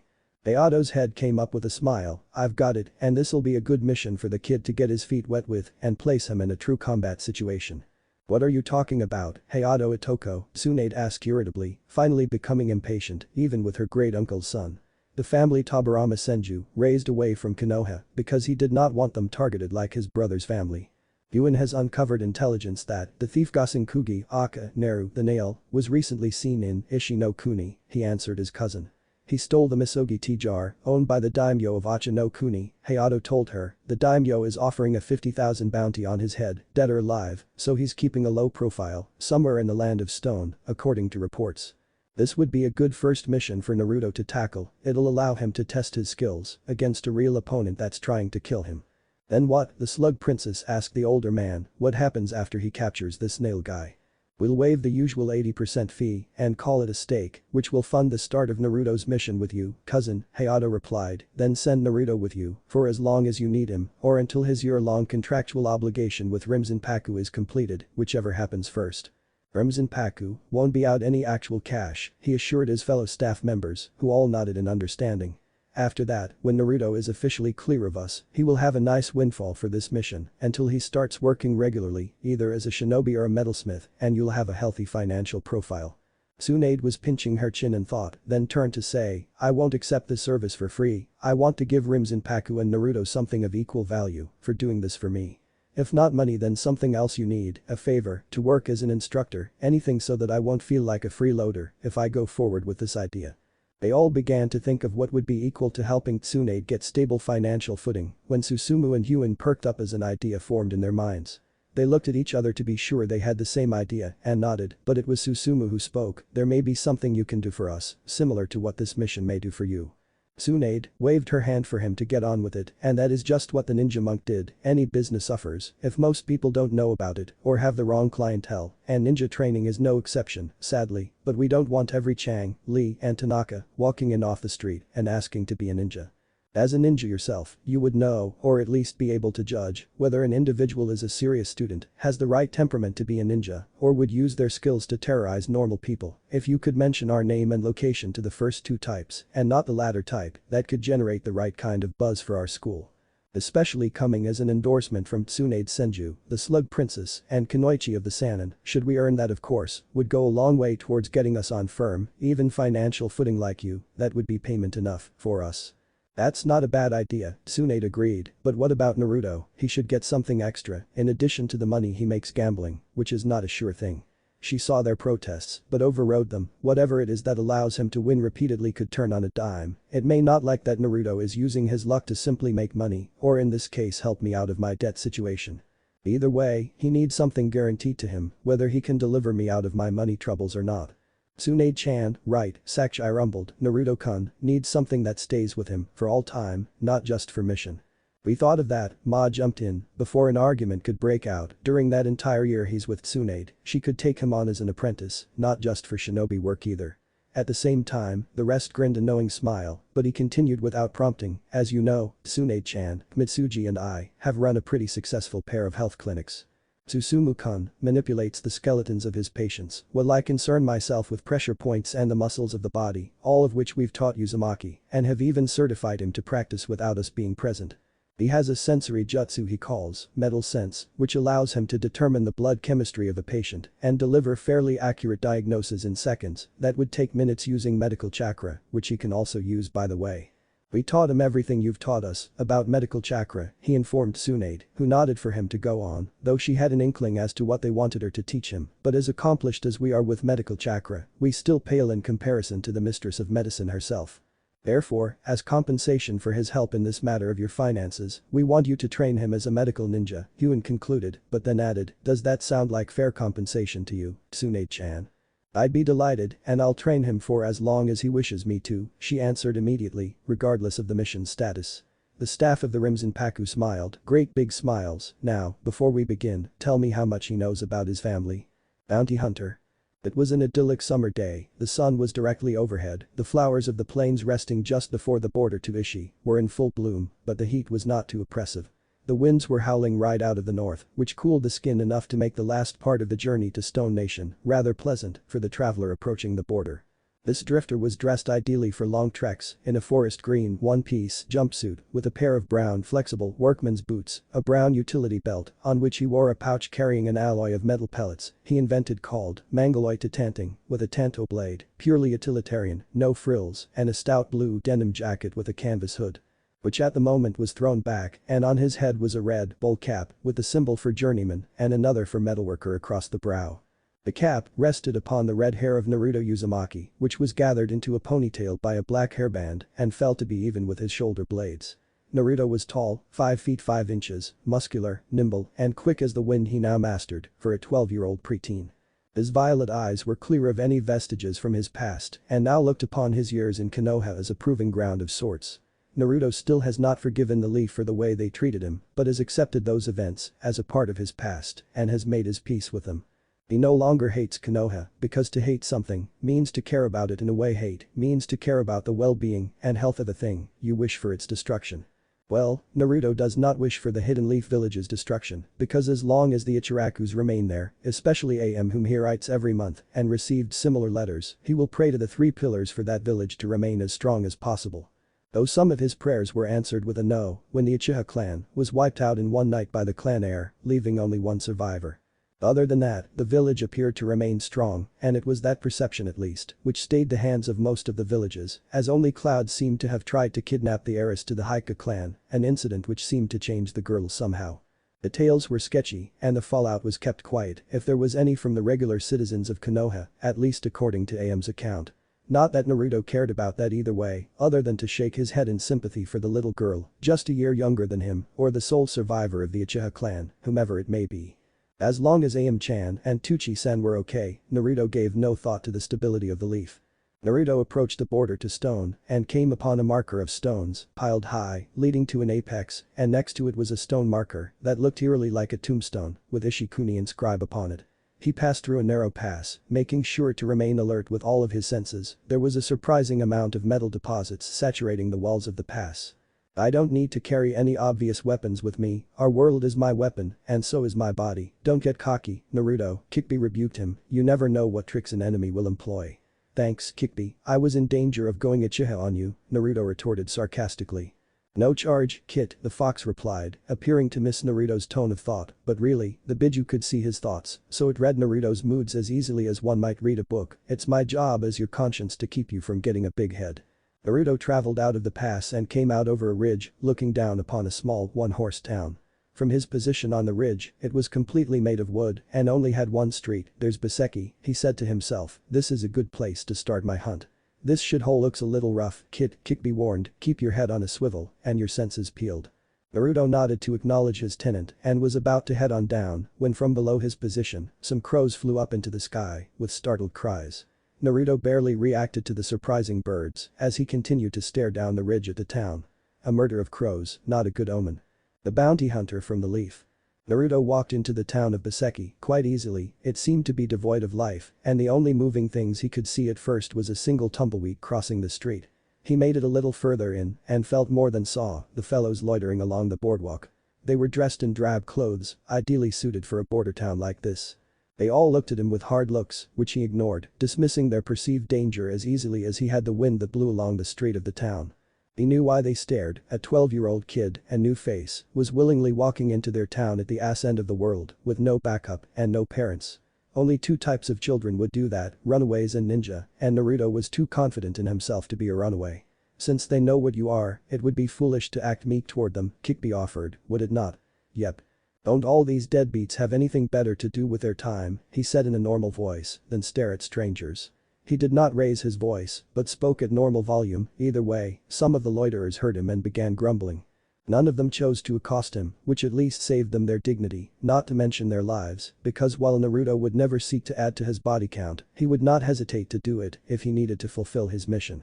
As a Ronin, he would need to cultivate a ruthless reputation, but also be willing to show mercy if he was given the opportunity, because only the strong may be merciful. Naruto was passing by a particular section of wall when he came upon a wanted poster of the man he was looking for. Gosenkugi. Because only his head was visible, Naruto could not tell much, except his appearance was that of a greedy and ruthless man, where the notion of mercy was alien to him. His steel gray hair cut just above his pitiless eyes, and to his mid-back, he also wore a mustache and chin beard connected to ensnare his mouth. On the poster was a description of what crimes he has committed, other than the theft of the Misogi tea set, which resulted in the deaths of the men guarding it. He is also wanted in connection to the brutal slaying of 4 people. A family of 3 and a local artisan named Takichi who stumbled upon the crime as it happened. Naruto walked a little ways down and found another poster. This one was of a man Naruto met while he still lived in Konoha. He had bluish-green hair and purple eyes, which Naruto knew firsthand, had a cruel mind. He was wanted for the theft of an artifact and the murder of a genin in the leaf, which was offering a 25,000 ryo reward for the return of Aoi Rakishima's head and an additional 5,000 for the artifact's return. By the 3, let me run into that asshole, someday, he swore fervently, but he's not part of this mission, so maybe once I'm done with my obligation to Rimzenpaku, I can keep my eyes peeled for him. I wonder what he took from Konoha. Naruto moved past the wall and found a saloon, which seemed to be the hub of this particular community. He came through the batwing doors as bold as you please and made it up to the tavern keeper, leaning his elbows on the bar. Who leaned down and asked, "Can I help you?" he asked. "Milk," Naruto ordered, without a care at how he looked, an affable grin plastered on his face. This caused the entire pub to crack up laughing, which caused Naruto to visibly sulk with his arms crossing over his chest. He had memorized the layout of the room as he approached the bar, which was like a long barrier at one end of the room, facing the door, with a smaller section at right angles, ending at the back wall. There were 4 sets of tables and chairs in the room, one closest to the front entrance was occupied by 4 gents, all hard cases from the looks of it, the only one to stand out was a big fat round guy, the others were forgettable. Another 2 were occupied by a single gentleman each, one a burly, bearded brute with a club, the other seemed to be content to keep to himself, they both were, or at least appeared to do so, they both gave the impression of looking at the full table. More bounty hunters, but not after my prey, at least not yet. Naruto took out his wallet and laid a 20.00 note down on the counter, "Keep the change," he grinned. The bartender reached out to take the money, Naruto laid a heavy hand down over the paper money. The man looked at him in surprise, "Say, you wouldn't know where a young artisan like myself could find employment around here, do you?" He hardened his eyes to convey his true meaning as he finished, "Doesn't have to be anything permanent, just something new and transient, my feet aren't nailed to the floor after all."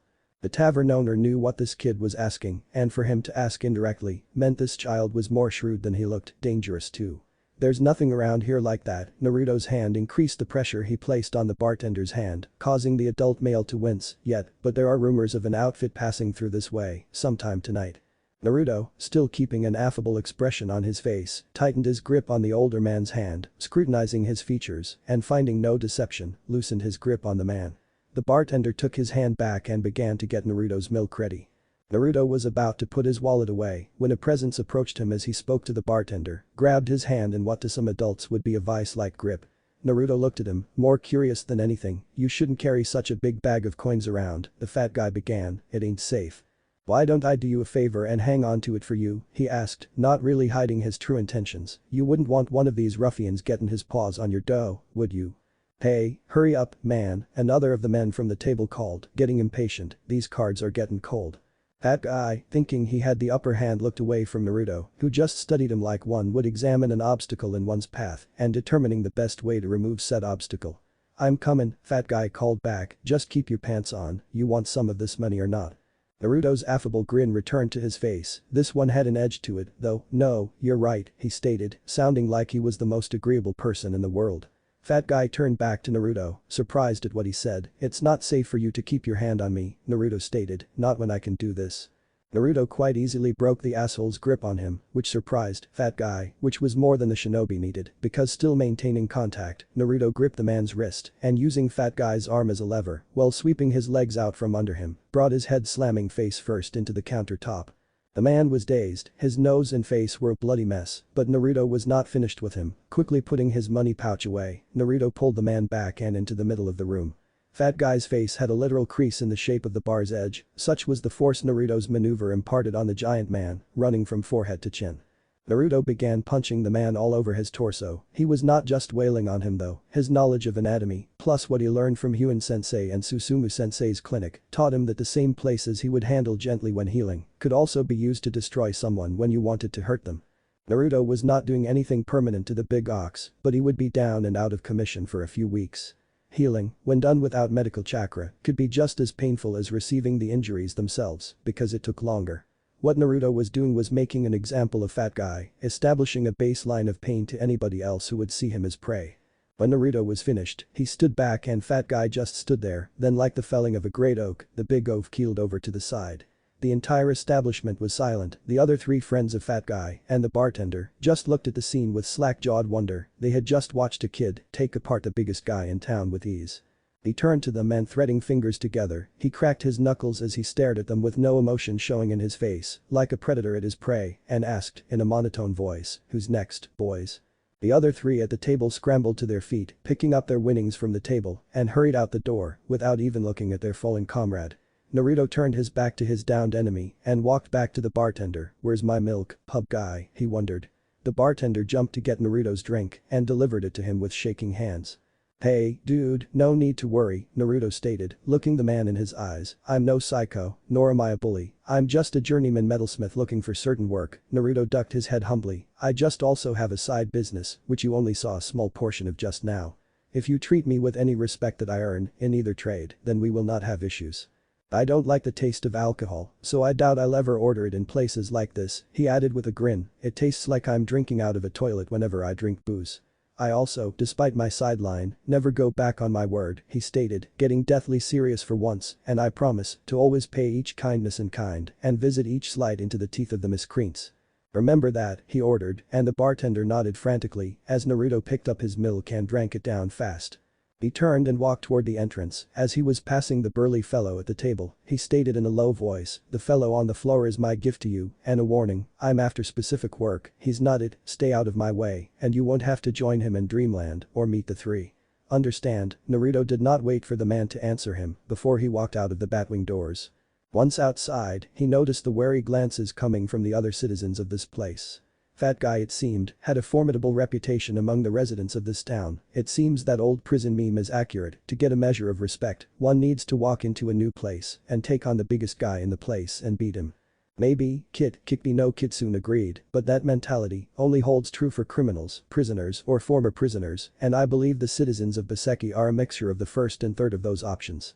Naruto decided to take a stroll before finding a room for the night. He had earned enough money from his work as an apprentice of Moon-sama to allow for a few accommodations on this mission. Naruto had been walking for quite a while. He had picked up a tail almost as soon as he had left the township. He had come to a lane with thick bushes on the sides and a few trees in the distance. He had reached the place he wanted and decided this would be the perfect place for his confrontation with the one following him. "You can come out, you bastard," Naruto said, whirling around to confront his pursuer, who had not even bothered to conceal himself. The person that had followed Naruto was last seen on a wanted poster. He had blue-green hair and cruel, violet eyes and was 3 inches taller than the Uzumaki. Aoi Rakashima was looking at the red-headed purple-eyed preteen with a gleam in his eyes and a leering smirk crossing his lips. "I have to say, the years have been good to you, demon," came Aoi's confident voice. "All these years on the run from your crimes, and you've decided to become a bounty hunter. Now that's rich," Aoi chuckled, "a murderer catching murderers, and you appeared to have had some training too," he stated wistfully, "and maybe by a ninja as well, but not a very good one." Naruto remained expressionless. "It takes a murderer to catch a murderer, Rakashima-san," was all he said as he drew his tanto. "What do you want with me?" he asked. "I'm not wanted by the Leaf, so there can be no purpose for you following me," Naruto reasoned, "and as much pleasure as you always took to inflict pain on me while I lived there, you are too lazy to track me down just to harm me." Aoi just grinned. "You may not be on the Leaf's official wanted list, demon, but there was a sort of S-rank standing order issued by the council," he said. "It stated that if any Konoha found you out in the world, they were to take you down as an enemy of the village. If I bring your head back, then the council will have to reinstate me as a ninja in their ranks. I tried getting on with Rain Village, but the leader of the village doesn't allow outsiders, especially traitors, to enter her ninja ranks. Even when I showed her what I could do," Aoi mumbled, "the red-headed bitch probably wears the mask to hide how hideous she looks." Naruto's ears caught what Aoi said, "or she knows damaged goods when she sees them," he quipped. "AIM is a small village, they probably wouldn't want to run afoul of Konoha, one of the 5 great villages. What about the Hokage? Surely he won't allow you to come back after murdering one of his ninja."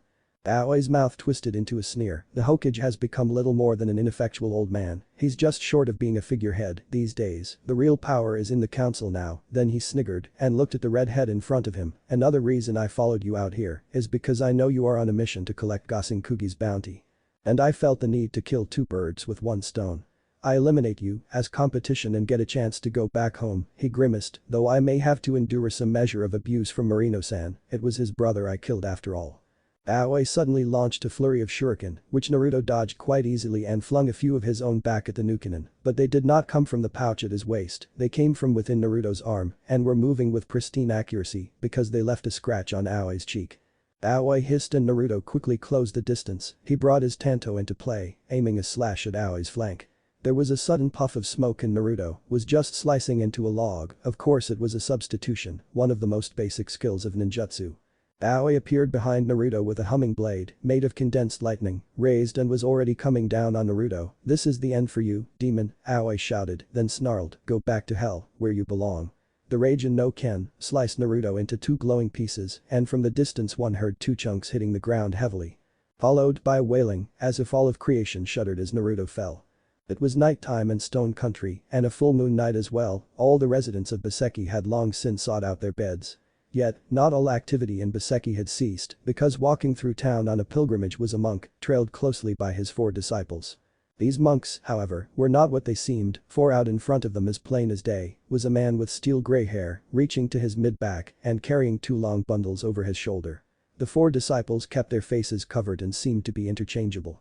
A shadow passed quickly over the light reflection from the moon, causing the lead monk to look up but noted a cloud moving in the direction the shadow seemed to move.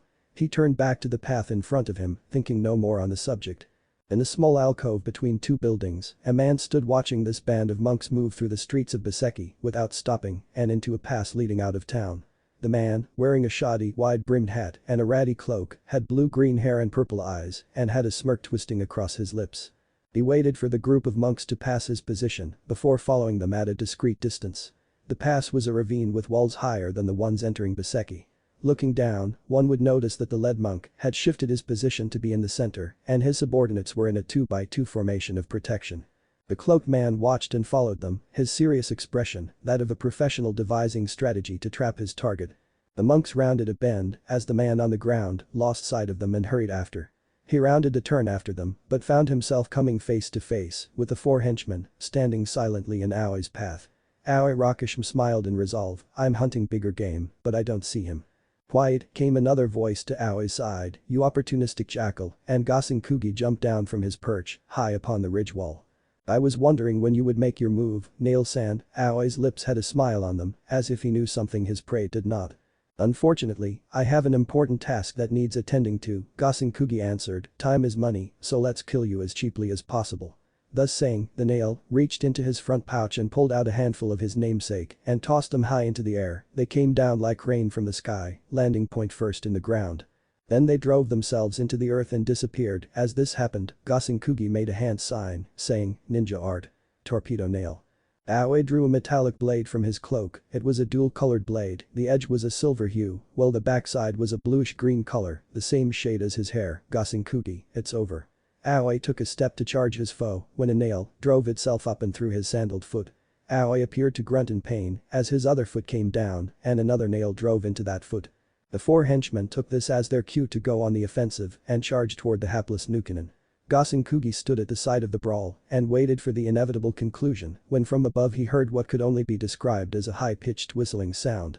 He looked up and in the direction of the sound, which as it got louder was sounding more and more like a shriek from hell, and his eyes had to have been playing tricks on him because he saw what he could only describe as an avenging angel carrying a lightning bolt in his hands. The nail still had the presence of mind to dodge out of the way, but he still got clipped by the front edge of the wing, slicing into his side. The keen edge of those wings made a katana look like a dull, rusty axe blade. They cut Gassen Kugi so quickly, his mind did not have time to register the pain until the entity was gone. The nail looked at his men and found they had their hands full, dealing with a red-haired, violet-eyed youth. There was no trace of the other man, leading Gassen Kugi to the conclusion that he was a clone using a henge who did not seem inconvenienced by the nails in his feet at all. Gassen Kugi looked up as the being in the sky reached the apex of its climb, which silhouetted it perfectly in the full moon. The most unique feature the nail could distinguish about the wings were that they seemed more bat-like than bird, with a natural curvature after reaching the middle of the wing and tapering down to the tip.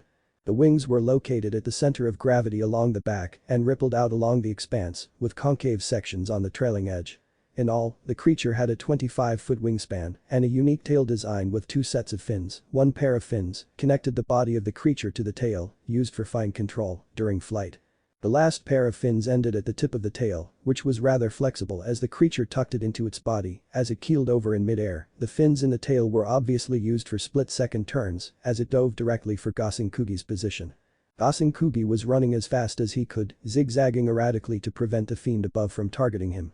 The nail, who had struck fear into the hearts of many with his deeds, was himself knowing fear he had not felt since he was a small and still innocent boy. The creature behind him was silent now, deathly so. Gassen Kugi chanced to look behind him and sure enough the creature was hot on his heels. Gassen Kugi may have been afraid, but he would not go down without a fight, so he jumped and whirled around while moving through some hand signs and shouted, "Ninja art. Nail hail," before cupping his thumb and index finger around his mouth and blowing, from out of his mouth, a storm of small penny nails shot. The creature did not even try to dodge his assault, it did not need to, because as the nail barrage struck it, the metallic nails were absorbed into it and seemed to add strength to the wings themselves. Which was when the nail noticed something truly odd about the wings and tail of the creature, they were all made of metal. In his panic, he had not noticed the shine from the moonlight, reflecting off the blade-like wings. Kugi, however, should have been looking where he was going, because out of the ground right in front of his feet sprang a metallic net. The net ensnared his feet, pitching him over for a face plant into the ravine floor. The creature swooped in and came in for a landing, flaring its wings to come to a complete stop before touching down as gracefully as any bird the nail has ever seen.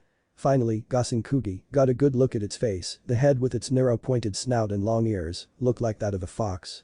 The arms were encased in overlapping metallic bands, lending the strength of many, while remaining flexible enough not to hinder range of motion, and they ended with very human-like hands, which had 5 fingers ending in cruel, metallic talons. One hand held the sword, which emitted a lightning bolt from the hilt and seemed to hum ominously. There was a small spike of chakra, and the metal seemed to retreat into the body of a youth, no older than 12 from the looks of it, with ginger hair, purple eyes, and whisker marks running down the cheeks of his face.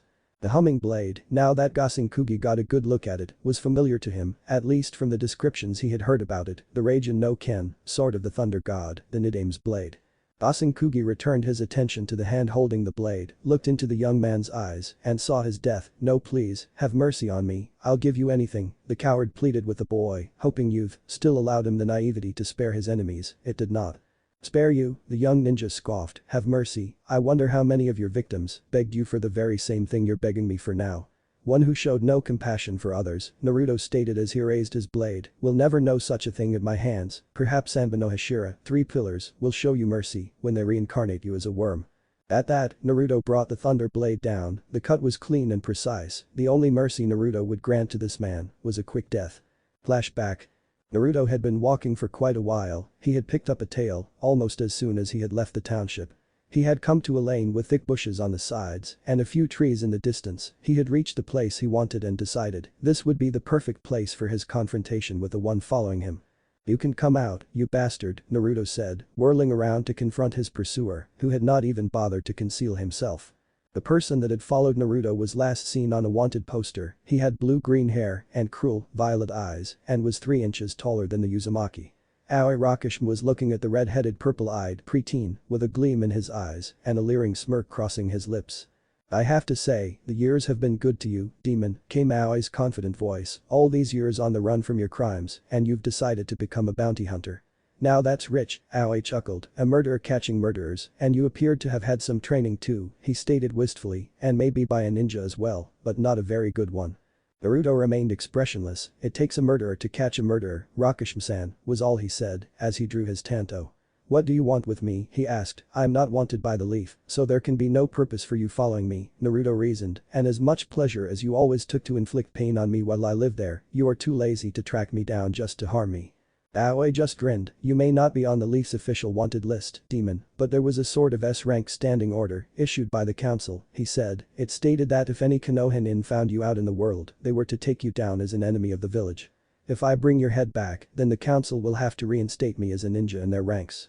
I tried getting on with Rain Village, but the leader of the village doesn't allow outsiders, especially traitors, to enter her ninja ranks. Even when I showed her what I could do," Aoi mumbled, "the red-headed bitch probably wears the mask to hide how hideous she looks." Naruto's ears caught what Aoi said, "Or she knows damaged goods when she sees them," he quipped. "AIM is a small village, they probably wouldn't want to run afoul of Konoha, one of the 5 great villages. What about the Hokage? Surely he won't allow you to come back after murdering one of his ninja." Aoi's mouth twisted into a sneer. "The Hokage has become little more than an ineffectual old man, he's just short of being a figurehead these days, the real power is in the council now." Then he sniggered and looked at the redhead in front of him. "Another reason I followed you out here is because I know you are on a mission to collect Kugi's bounty. And I felt the need to kill 2 birds with 1 stone. I eliminate you as competition and get a chance to go back home," he grimaced, "though I may have to endure some measure of abuse from Marino-san, it was his brother I killed after all." Aoi suddenly launched a flurry of shuriken, which Naruto dodged quite easily and flung a few of his own back at the Nukenin, but they did not come from the pouch at his waist, they came from within Naruto's arm and were moving with pristine accuracy because they left a scratch on Aoi's cheek. Aoi hissed and Naruto quickly closed the distance, he brought his tanto into play, aiming a slash at Aoi's flank. There was a sudden puff of smoke and Naruto was just slicing into a log. Of course it was a substitution, one of the most basic skills of ninjutsu. Aoi appeared behind Naruto with a humming blade made of condensed lightning, raised and already coming down on Naruto. "This is the end for you, demon," Aoi shouted, then snarled, "Go back to hell, where you belong." The Raijin no Ken sliced Naruto into two glowing pieces and from the distance one heard two chunks hitting the ground heavily. Before Aoi could even begin to celebrate his victory, several tentacles of metal erupted from the ground and tried wrapping themselves around his legs. The blade in his hands, however, lashed out as fast as a viper's tongue flicked, severing the tentacles before they could tighten. "Did you really think you could get me with the same techniques you used on the hapless villagers you murdered all those years ago, demon?" Aoi gloated. He looked down noticing the red glow along the bisected halves of the Naruto he had slain. "You seem to have learned a few things since leaving the village, demon," the current wielder of the Thunder God's blade told him. "A metal bunshin is something I've never seen before." There was a rustling in the brush as more Narutos stood and looked at the remains of the clone and tentacles. "Interesting," they all said at once. They acted as if nothing was wrong at all. The only thing they seemed surprised by was the demise of the clone and the subsidence of the tentacles back into the earth. Aoi, thinking he had the advantage, decided to gloat some more. "What did you expect? This is the famed Raijin no Ken. With this I'm nigh invincible. I could probably take on even the legendary 3 Sannin together." Rakishima then laughed. "Wouldn't it be fitting for the blade that once belonged to Tobirama Senju to be used to end the line of Senju once and for all?" And he just laughed an evil grin at his thought. "Will you be quiet, Rakishima-san?" and Naruto said irritably. "I'm trying to think here," he mused to himself, and Aoi was confused. Why wasn't the demon cowering in fear? Naruto looked at Aoi's expression and smiled his own evil grin and chuckled quietly, which sent shivers down the missing nin's spine. "You're far from invincible with that toy of yours. It's just Raijin concentrated into blade form. The same weaknesses against wind still apply." As he spoke, Naruto flashed through hand signs in a blur, ending in hair, wind blade barrage modified. All of a sudden a whirling dervish swept up around Aoi, and it was like he was inside a blender as 1,000 knives ripped into his flesh, causing the former leaf ninja to scream in pain and flail about him with the thunder sword. It was to no avail, however, as the power of Futonjutsu, even though it was the same level as the blade, due to chakra expenditure, could not be stopped by the Raijin no Ken. Aoi just stood there as the ninjutsu ran its course. He was bleeding from several cuts all along his body, but none of them were fatal. "For your information," another Naruto began, "I wasn't saying use of the blade was interesting, Aoi-san. I was just surprised by the results of your cut," Naruto explained. "I've never before found anything that could counteract my metal release techniques.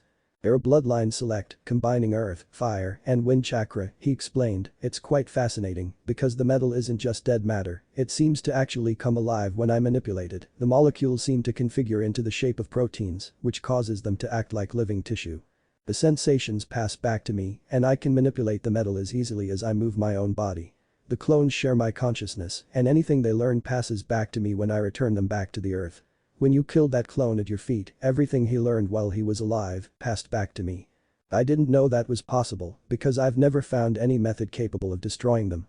It must be the Raijinjutsu overpowering the earth elemental chakra," Naruto hypothesized. "I wonder what would happen if someone used a water release jutsu on them. I'll have to get Ma-sensei to hit one of my clones with a jutsu when I return home." Aoi was confused. "Why are you telling me this, demon?" he asked irritably. "I am your enemy and you're telling me something that I can use to destroy you?" He said that just as his vision started to swim and he began to lurch forward, he was feeling dizzy. The Naruto's grins became truly evil. "You lost this battle in our very first exchange, Aoi-san," they informed the other ninja. "Did you think I missed you on purpose?" The Narutos brushed their own cheeks with their fingers, and though his vision was fading, Aoi mimicked the Jinchuriki's action, coming away with a stain of blood on his fingers and realizing what his enemy meant. "Poison. I am feeling merciful toward you, Aoi-san. You gave me some information about myself I didn't know, so I'm going to give you a quick death." Naruto waved his arm, and Aoi saw 3 gleams flashing in the moonlight and realized what they were, the shuriken he had thrown at Naruto in their first exchange.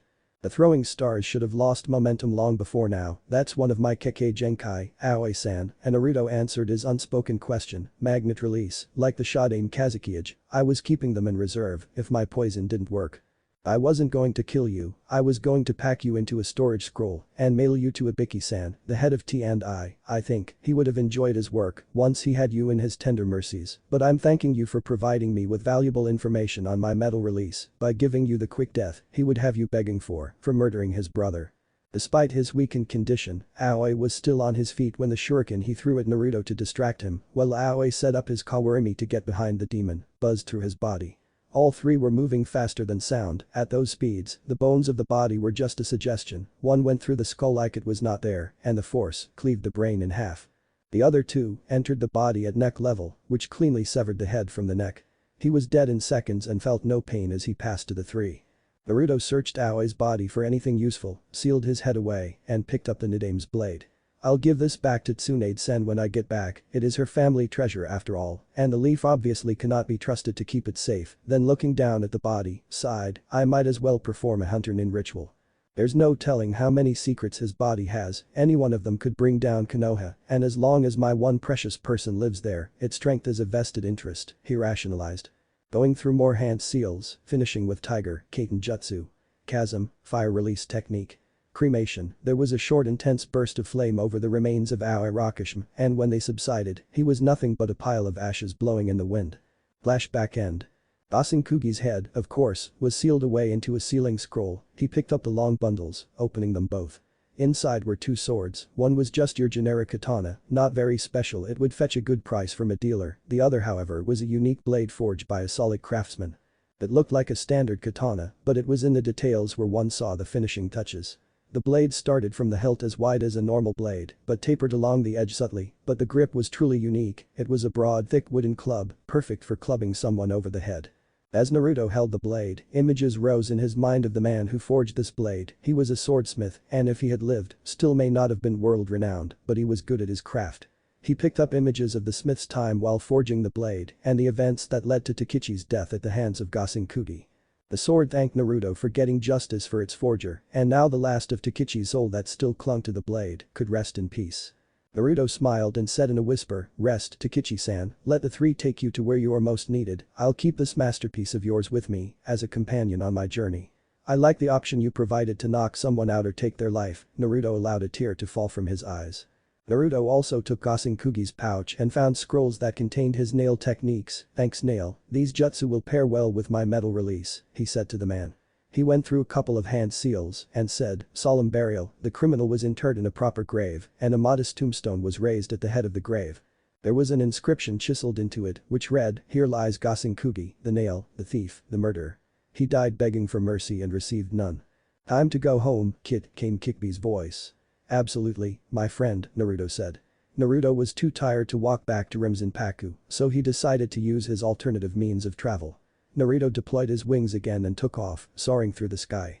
Now normally, Naruto would be too heavy to fly the way he does, and when he first devised this method about 2 years ago, he despaired of ever making it work. When he realized he has been making things fly for a while now, with his magnet release, he has been very good at making metal objects fly. So, after finding a configuration that would hold him aloft, he learned to coat his entire form with electromagnetic energy, which gave him a buoyancy within the atmosphere and allowed him to move through the air with ease. He still had to perfect his flying, and the wings still had to comply with the aerodynamic principles of flight, but with his clones, minus a few injuries, and nearly drowning in the river, he became as natural at flight as any bird in nature. It also helped that he could feel the air as it passed over and under his wings, which allowed him to make the minuscule changes in pitch and yaw that allowed him to maneuver with so much precision. The Kinzoku no Bunshin saw his boss taking off and head in the direction of his home for the last 6 years and smiled before looking at the minions of their prey. These men had fought valiantly to protect their employer, they were honorable shinobi, time to see if they were smart enough to retreat when given the chance, as all ninja must learn. Only samurai would give their lives for a cause, ninja could be more flexible, alright boys, my boss has just left, which means your boss is dead, or captured and you won't be getting paid, so do you wish to continue fighting me? The metal clone's left hand morphed into a chain with a depleted uranium weight attached, and his right hand morphed into a chain with a sickle on the end. Keep in mind, now that I'm no longer just here to distract you, I can finally cut loose, he said, with a smile that dared them to make a move. The men looked at the one they thought was a normal man, who had been holding them at bay easily, what could he do when all restraints were lifted, and decided to meet the people in town, really quickly. The clone smirked, then turned to look at the reader, and took a stage bow to the fourth wall, thank you, ladies and gentlemen, good night, before liquefying, back into the ground from whence it was formed. The gambling mission. Naruto and Tsunade were now traveling together, they had been on the road for nearly a full year now. He had only been home from his mission to Stone for a few days when he was called before the elder of Rimzenpaku and Tsunade Senju. She had been extremely grateful to Naruto for returning the Thunder Sword and seemed disturbed with what he had told her about what Konoha had become, at least according to Aoi. Ayato-sama addressed him, "Naruto, good job again on the swift resolution of your very first mission as a shinobi." He commended Naruto, "You showed great maturity in your battles with Gasenkugi-san and the unexpected gain of the bounty on Rakashima-san's head. You have been credited the 20% for the mission, but were given the full amount for the bounty. Minus the amount for the Blade of the Nidaime." "Thank you, Hayato-sama," Naruto nodded in acknowledgement. "I also thank you again for returning Raijin no Ken to its rightful owner," Tsunade added. She had, unbeknownst to the redhead, given it as a gift to Hayato, the son of Tobirama Senju, who now kept it in a shrine he kept in his apartment on the school grounds. A memento of his father, he would offer it to Miu, and if she did not want it, give it to Naruto once he was deemed ready to know about his Namikaze heritage. "You're welcome," Naruto shrugged. "It seemed like the right thing to do, you are the last Senju, and it's yours by rights." Tsunade nodded her thanks again, and Hayato decided to come to the point of this meeting. "Naruto, the mission we sent you on to Ishi no Kuni was a prep mission for another mission we will be sending you on, which should take the rest of this year and more to complete. It is a mission that we feel you alone could complete because of your exceptional luck at cards and dice and other types of casino gambling games." He indicated the woman in his office. "This is being commissioned as a familial favor from Tsunade Toko, my cousin." That revelation certainly took the 12-year-old by surprise, but such was his training that he only allowed one of his eyes to quirk out of surprise. Hayato took a measure of pride at what the training of Rimzenpaku could produce before Naruto asked, "Cousin, so would that make you a Senju, and for that matter, would that be the same for the fourth Hokage?" "No, while we are related by blood, we've chosen to keep the Namikaze name to protect us from exploitation by the Leaf." Hayato explained as much as he dared. "Mine and Minato's mother, my sister's father was Senju Tobirama." He was shrewd enough, as he watched his brother's family die out, except Tsunade here, to keep us away from Konoha politics. "Before you ask, she did give me my father's blade which you recovered," Hayato stated with a smile of gratitude. "I will see if Miu wants it when the time is right." Naruto nodded his understanding, "But my family history is beside the reason you are here. My cousin has run into a bit of financial adversity because of her life of debauchery, and unfortunately Rimzenpaku is not in a position to bail her out directly. We are still a young business venture after all. I'm just a degenerate gambler and a drunk, don't make me out to be free with my body." Tsunade growled in warning to her cousin, "I am a carouser, not a slut." "My apologies, Tsunade Kirkseru, carouser," Hayato offered with a teasing gleam in his eyes. She just turned her nose up, crossed her arms over her chest, and sniffed indignantly. It was only thanks to Naruto's discipline as a ninja that kept him from cracking up laughing. Their behavior toward each other just screams family bond. He snickered to his tenant, who just shrugged, human behavior meaning very little to it. Hayato returned to business. "What we've decided is that you'll go on a bit of a gambling trip with her to all of the places she owes money. You'll gamble as much as you feel like until you equal or exceed however much she owes that establishment, but instead of collecting your winnings, except for your entrance fee, you'll waive them if they forgive Tsunade her debts with them." "And what if I don't win? Whose money will be forfeited if I cannot win?" Naruto asked, starting to get angry. "That's the reason we had you go on that mission to collect Gasenkugi's bounty." Hayato smiled. "The usual 80% fee we collected will be used as a stake to fund the mission. Success or failure is not predicated upon winning or losing these games," the blonde man added. "This is a familial favor. If you lose the stake, then nothing changes financially for anybody. You'll still have the 30,000 you earned from the mission. Rimzenpaku gives up nothing it wasn't planning to keep anyway, and Tsunade-chan is still in major debt." "Very well, what do I get out of it?" Naruto asked. "Well, if you stay out for the rest of the year, then your obligation to Rimzenpaku is fulfilled. You're free and clear," Hayato explained. "You'll have to return here to receive your official Ronin license, of course, then you may go wherever the wind takes you, though I do hope you keep in touch as a friend."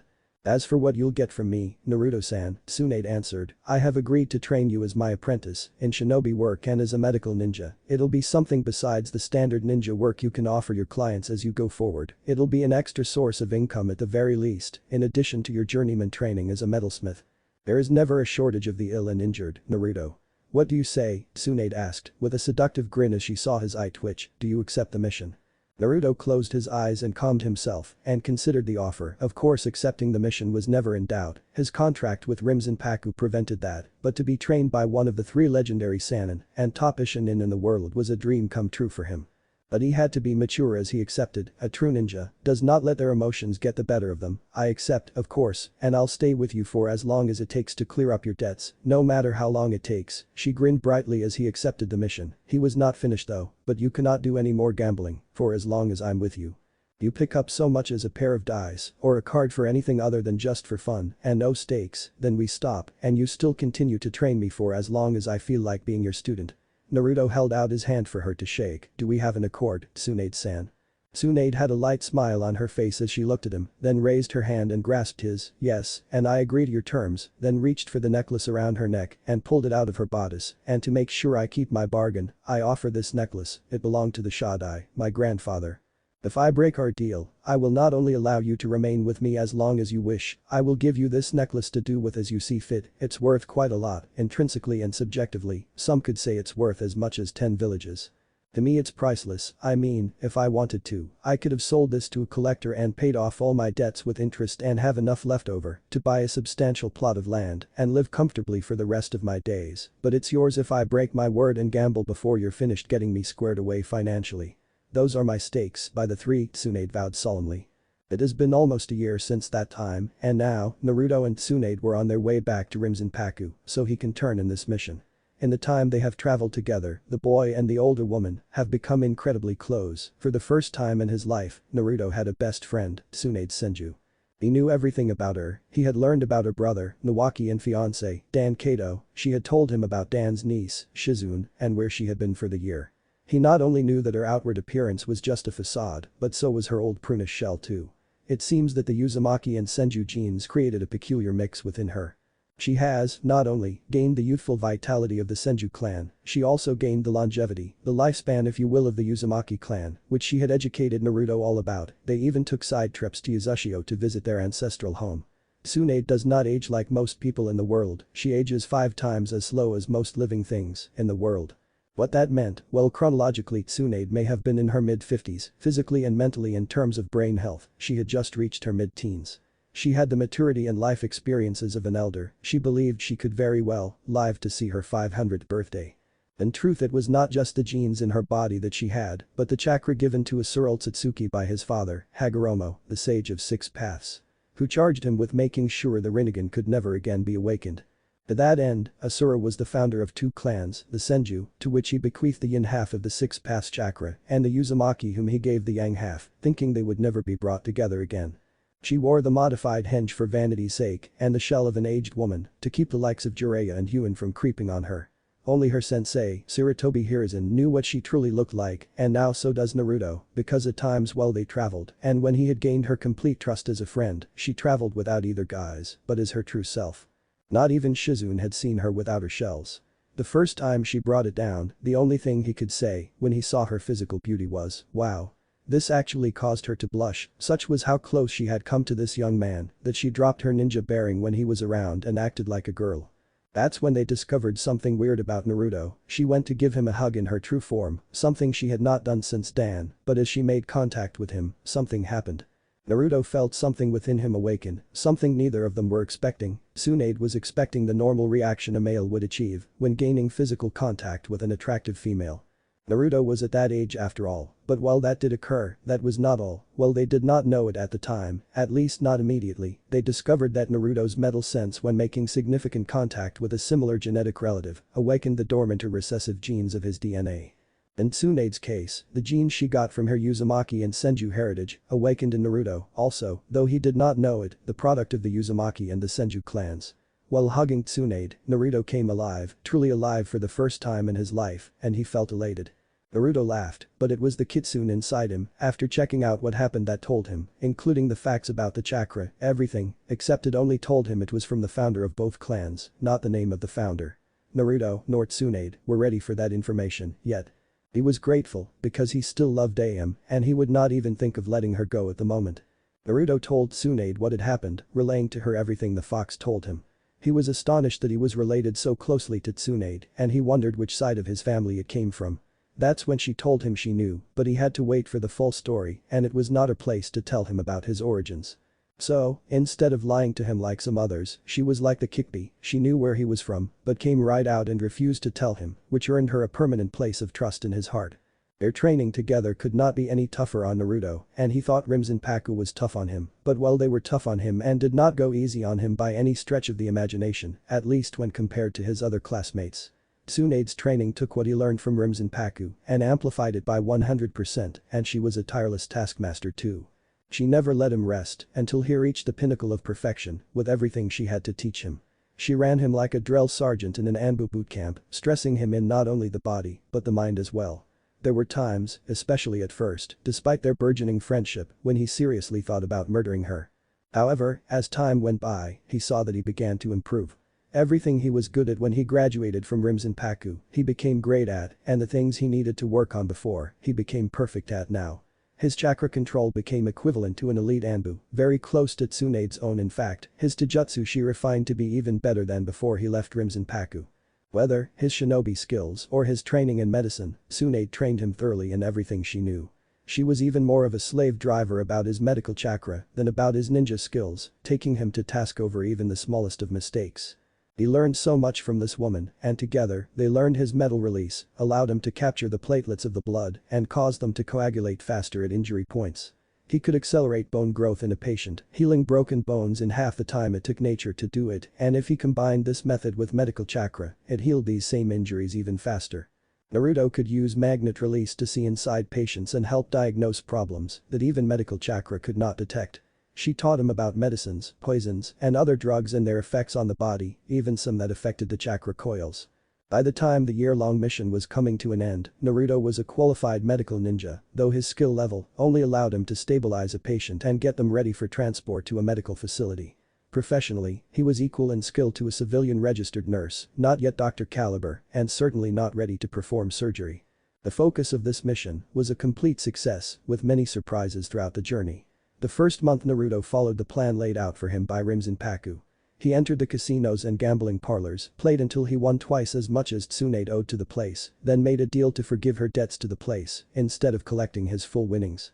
He made sure to collect a receipt of the forfeiture so they could not double-cross him and hold her debt to them over her head.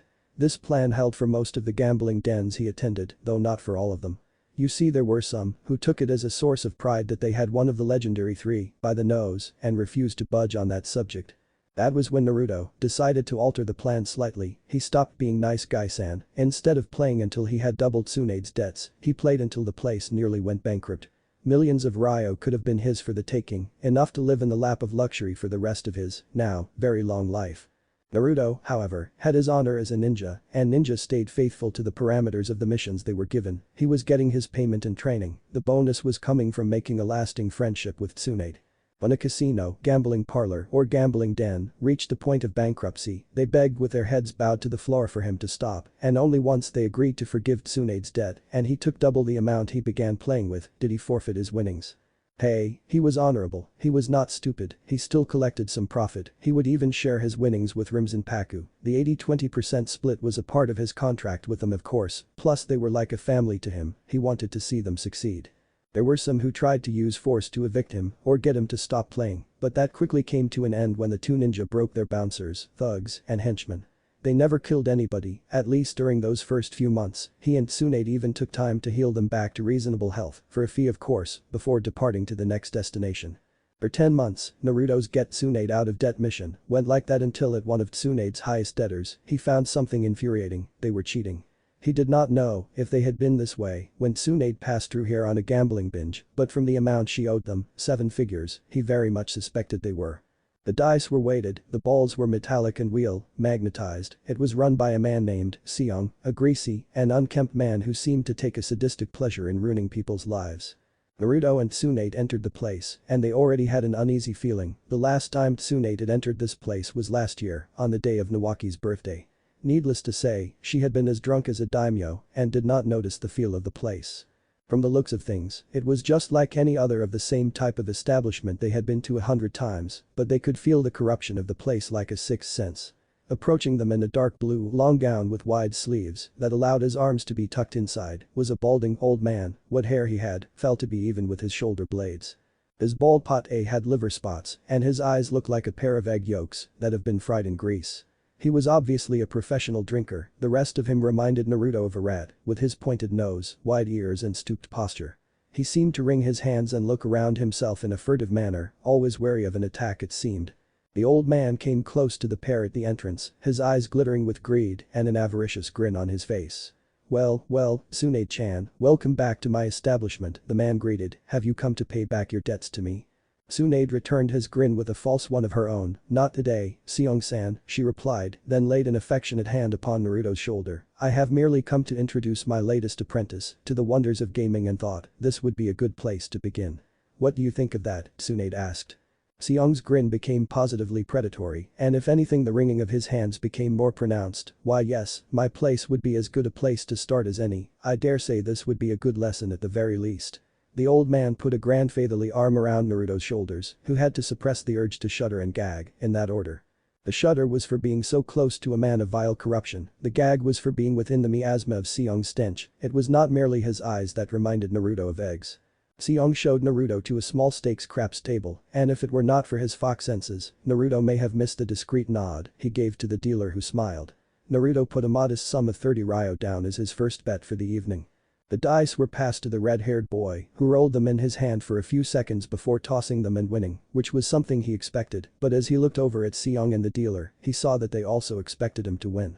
Naruto got the dice back and examined them with his senses, and what he felt angered him immensely. He looked over at Tsunade conversing with Seong, though she kept at least 3 feet of space between them. Seong was watching the table like a hawk, not paying Naruto any attention, who sent a discreet hand sign to Tsunade, signaling that he was calling an audible to the usual events of the night. The only thing she could do was narrow her eyes and trust in Naruto's instincts. Let it ride, Naruto declared, then looking over at Seong, and said to placate his suspicion, Tsunade-sama has been teaching me the lingo, and even taught me the basics of all the games in here. He turned back and got the dice again and rolled, winning again. He did this 2 more times before Seong gave another discreet nod to his employee. This time when Naruto got the dice, they felt different, as if their balance had shifted. Time to go for the throat, Kekkei advised. That it is, Kekkei no Kitsune, he answered back, time to take this place down, these were the dice designed to make him lose. Seong's mistake was using lead and having dice made of bone. Now normally, Naruto's honor prevented him from using his powers in these games should be fair, and cheating like that was just wrong in his book. Naruto made his roll and used a little Kinzakten chakra to balance the dice and make them honest, and as he cast them into fate, the same thing happened that happened every time he played games of chance he won. Seong and the table manager's face was priceless, they had obviously expected a different outcome.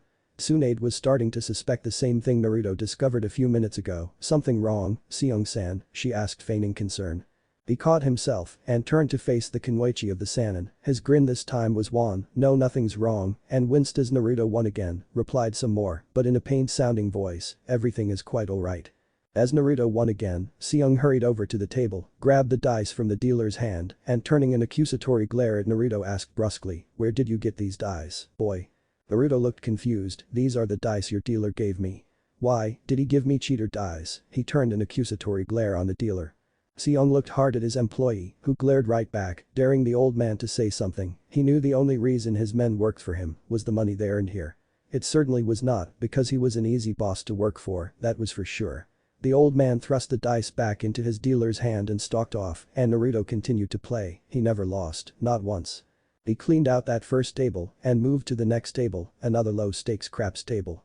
Naruto went through craps, roulette, demagnetizing the wheel, blackjack and slots were perhaps the only honest games in the joint because it's hard to rig a shoe and the machines were guaranteed tamper-proof by the manufacturers themselves by the time 6 hours rolled around. He had racked up a cool million and he was just getting started. Seong's place teetered toward bankruptcy, the longer Naruto remained playing, at the moment Naruto was on another craps table, the highest rated table in the joint, and there was no limit at this table. Naruto had attracted attention from several people and had people trailing in his wake like Remora trailing a great white shark. While normally he did not like people doing that, his goal tonight was not just to remove Tsunade's debts, it was to put Seong out of business. He invited the others to place their bets with him because the higher their chips grew, the easier it would be to destroy Seong. The aged proprietor was looking ill the longer Naruto played and Tsunade remained beside him to make sure he did not try anything. He did try things though, Seong had lived too long to have everything he worked for overthrown by some punk kid. Seong started out subtly, he had a complimentary beverage with an extra ingredient sent to Naruto's table, which Naruto sent back because he did not like the taste of alcohol. So, he sent a non-alcoholic drink to him instead. Naruto drank it without thought, and nothing happened. The citizens of the Leaf had tried more than once to kill him, using various means, and poison was one of them. The Kekkei, plus his knowledge and use of his bloodstream, allowed him to not only purge any toxins entering his body, but immunize himself against them in the future. He thought about holding Tsunade hostage, then remembered who she was, so Seong threatened Naruto directly. Seong sent one of his security staff to bully Naruto, that did not go over too well. A man that would be equal to Sakurai and Hayato in height but make two of them in bulk, waded through the crowd to stand right behind the boy. Naruto did not even turn around, he just sent his elbow back into the man's sternum and the next thing that happened was a human-sized hole through the wall. Seong just looked on in a gape as a boy demolished his head of security without even looking at him. It had been just a light tap of the same monster strength Tsunade was famous for. "I told you, he is my apprentice, Seong-san," Tsunade stated absently. "What did you think that meant, baking cookies?" Finally, Seong gave up and asked in a shrill voice, "What'll it take to get him to stop destroying my business?" "You'll have to ask him, Seong-san, normally he would have stopped at just getting double the amount I owe you and ask you to forgive my debts," Tsunade answered, but something has lit a fire in his eyes. He seems outraged over something, then looking at the old man sharply, "You wouldn't happen to know what that could be, do you, because it started when your dealer on that first table switched the dice." Seong gulped and broke out into a sweat as Tsunade's kai swept over him gently, he frantically shook his head, resigning to face the loss of his business over his life. At long last, Seong walked over and asked with his head bowed for Naruto to stop, "What will it take for you to cease, young man?" Naruto looked at him, his happy face grew serious. "Normally I'd say to forgive Tsunade-chan's debts, but then you'd still be here, cheating these people out of their hard-earned money with weighted dice and magnetized roulette wheels. When anybody gambles, losing your money is always a risk you take when setting your money down, but you were just taking it from them, and in my book that makes you no better than a thief," Naruto admonished the old man. The crowd had become deathly quiet as they heard how they had been cheated, there were shouts of outrage, but Naruto was not finished. "I cannot leave here, with you still the owner of this place, because you will just go back to swindling your patrons. So, I will give you all of my winnings tonight," there were shocked expressions and gasps of surprise, "if you sign over ownership of this place to me. That's 10 million ryo for you, sir, if you leave here and never set foot in this place again." Seong was startled and looked into the eyes of the man, only 12 years old, rebuking him like he was the child. He saw the resolve in Naruto's eyes and bowed his head in defeated resignation.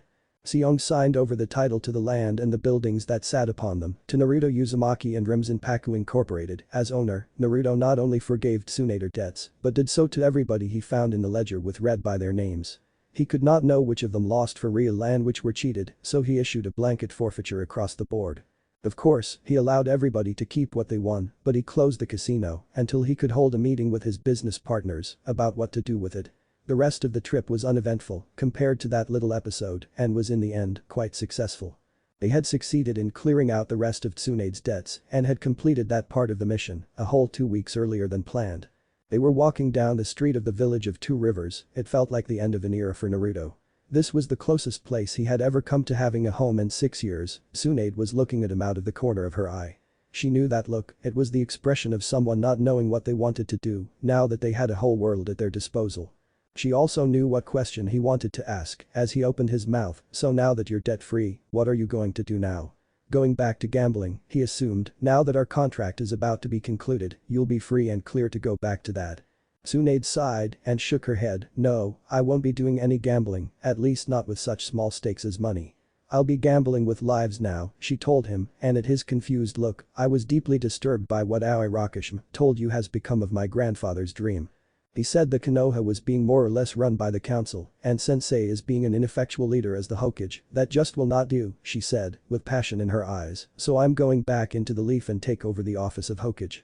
While there, I am going to drag it back to the path my grandfather envisioned when he and Madara team founded the village," she declared with a closed fist. "The very idea that a boy of 4 should have to contend with and endure such hardships tells me that if something isn't done before it's too late, then the Konoha I remember will perish and I intend to do everything in my power. Using every resource at my disposal as Hokage and a Senju to see that doesn't happen." Naruto was looking at her in astonishment before remembering his discipline and turning away from her. "I hope you do it, Tsunade-chan," he said to her, "I hope you make it a place worth living and dying for. I will never love it like you do, but if you can make it a place like that, then I might be able to return to it. I hear there are some true masters of metalwork there, I would love to be able to learn from some of them." Tsunade laid her hand on his shoulder, thinking about Ichiraku-san. He just nodded, but said nothing. He had begun to wonder if he still loved her that way anymore. He had changed so much, would she even want him anymore? He knows he loves her, but he wonders if it's the same type as before. Tsunade rubbed his shoulders, looking thoughtful, as a strange feeling seemed to wash over her all of a sudden. It took her breath away, because she was no stranger to this feeling, but the last time, she felt it the last person, she felt it for Dan, she whispered so low, that even Naruto failed to hear her. They turned the corner and went through the Jinjutsu to get to Rimzenpaku. They entered to find all students, working on their craft of being ninja, and the instructors teaching them their crafts. Before they could knock on the door, it opened and behind it was Miu, and she was several months pregnant. She appeared to have been expecting them, not that she contained her enthusiasm. "Tsunade Toko, Naruto Otanto," she exclaimed, before pulling them both into a hug that was all the more awkward with her bulk welcome home. Naruto and Tsunade both grinned and hugged her back, though significantly more gentle than Miu's bone-crushing hug. "Thanks, Miu," they replied in unison, and again with, "May I?" they asked. Together, Naruto and Tsunade, after receiving a nod of permission from Miu, allow their green medical chakra to envelop their hands and together assess the health of the fetus and the mother-to-be, while Naruto engaged his magnetic vision, mag-viz, and metal sense to add to anything his sensei might need.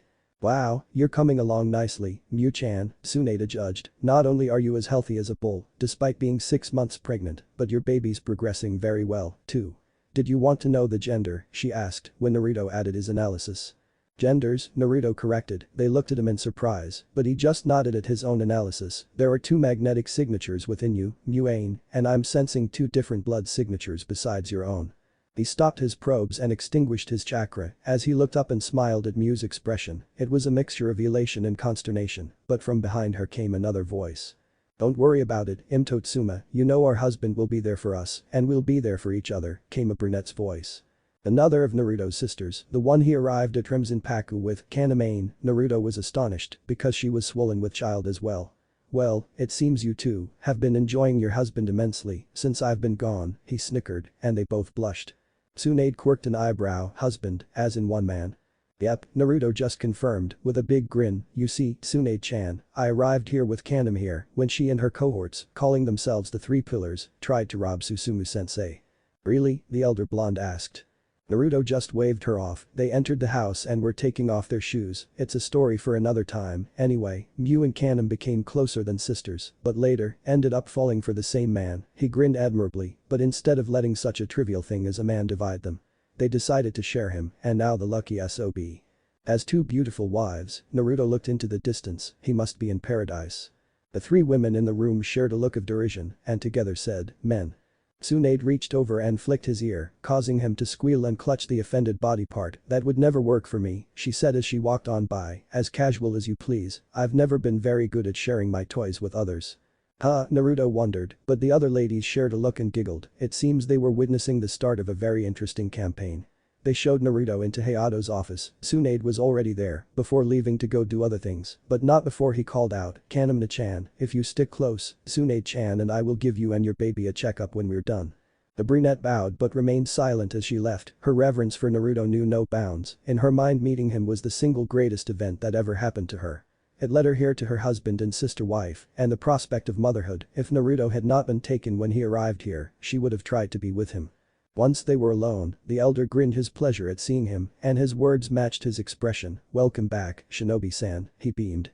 He pushed Naruto an envelope, which he opened. Inside were his credentials as a ninja, including his shinobi license with picture and the glyph mark that proclaimed him a medical ninja, allowing him to work in any hospital, hospice, medical ward, and so on the continent.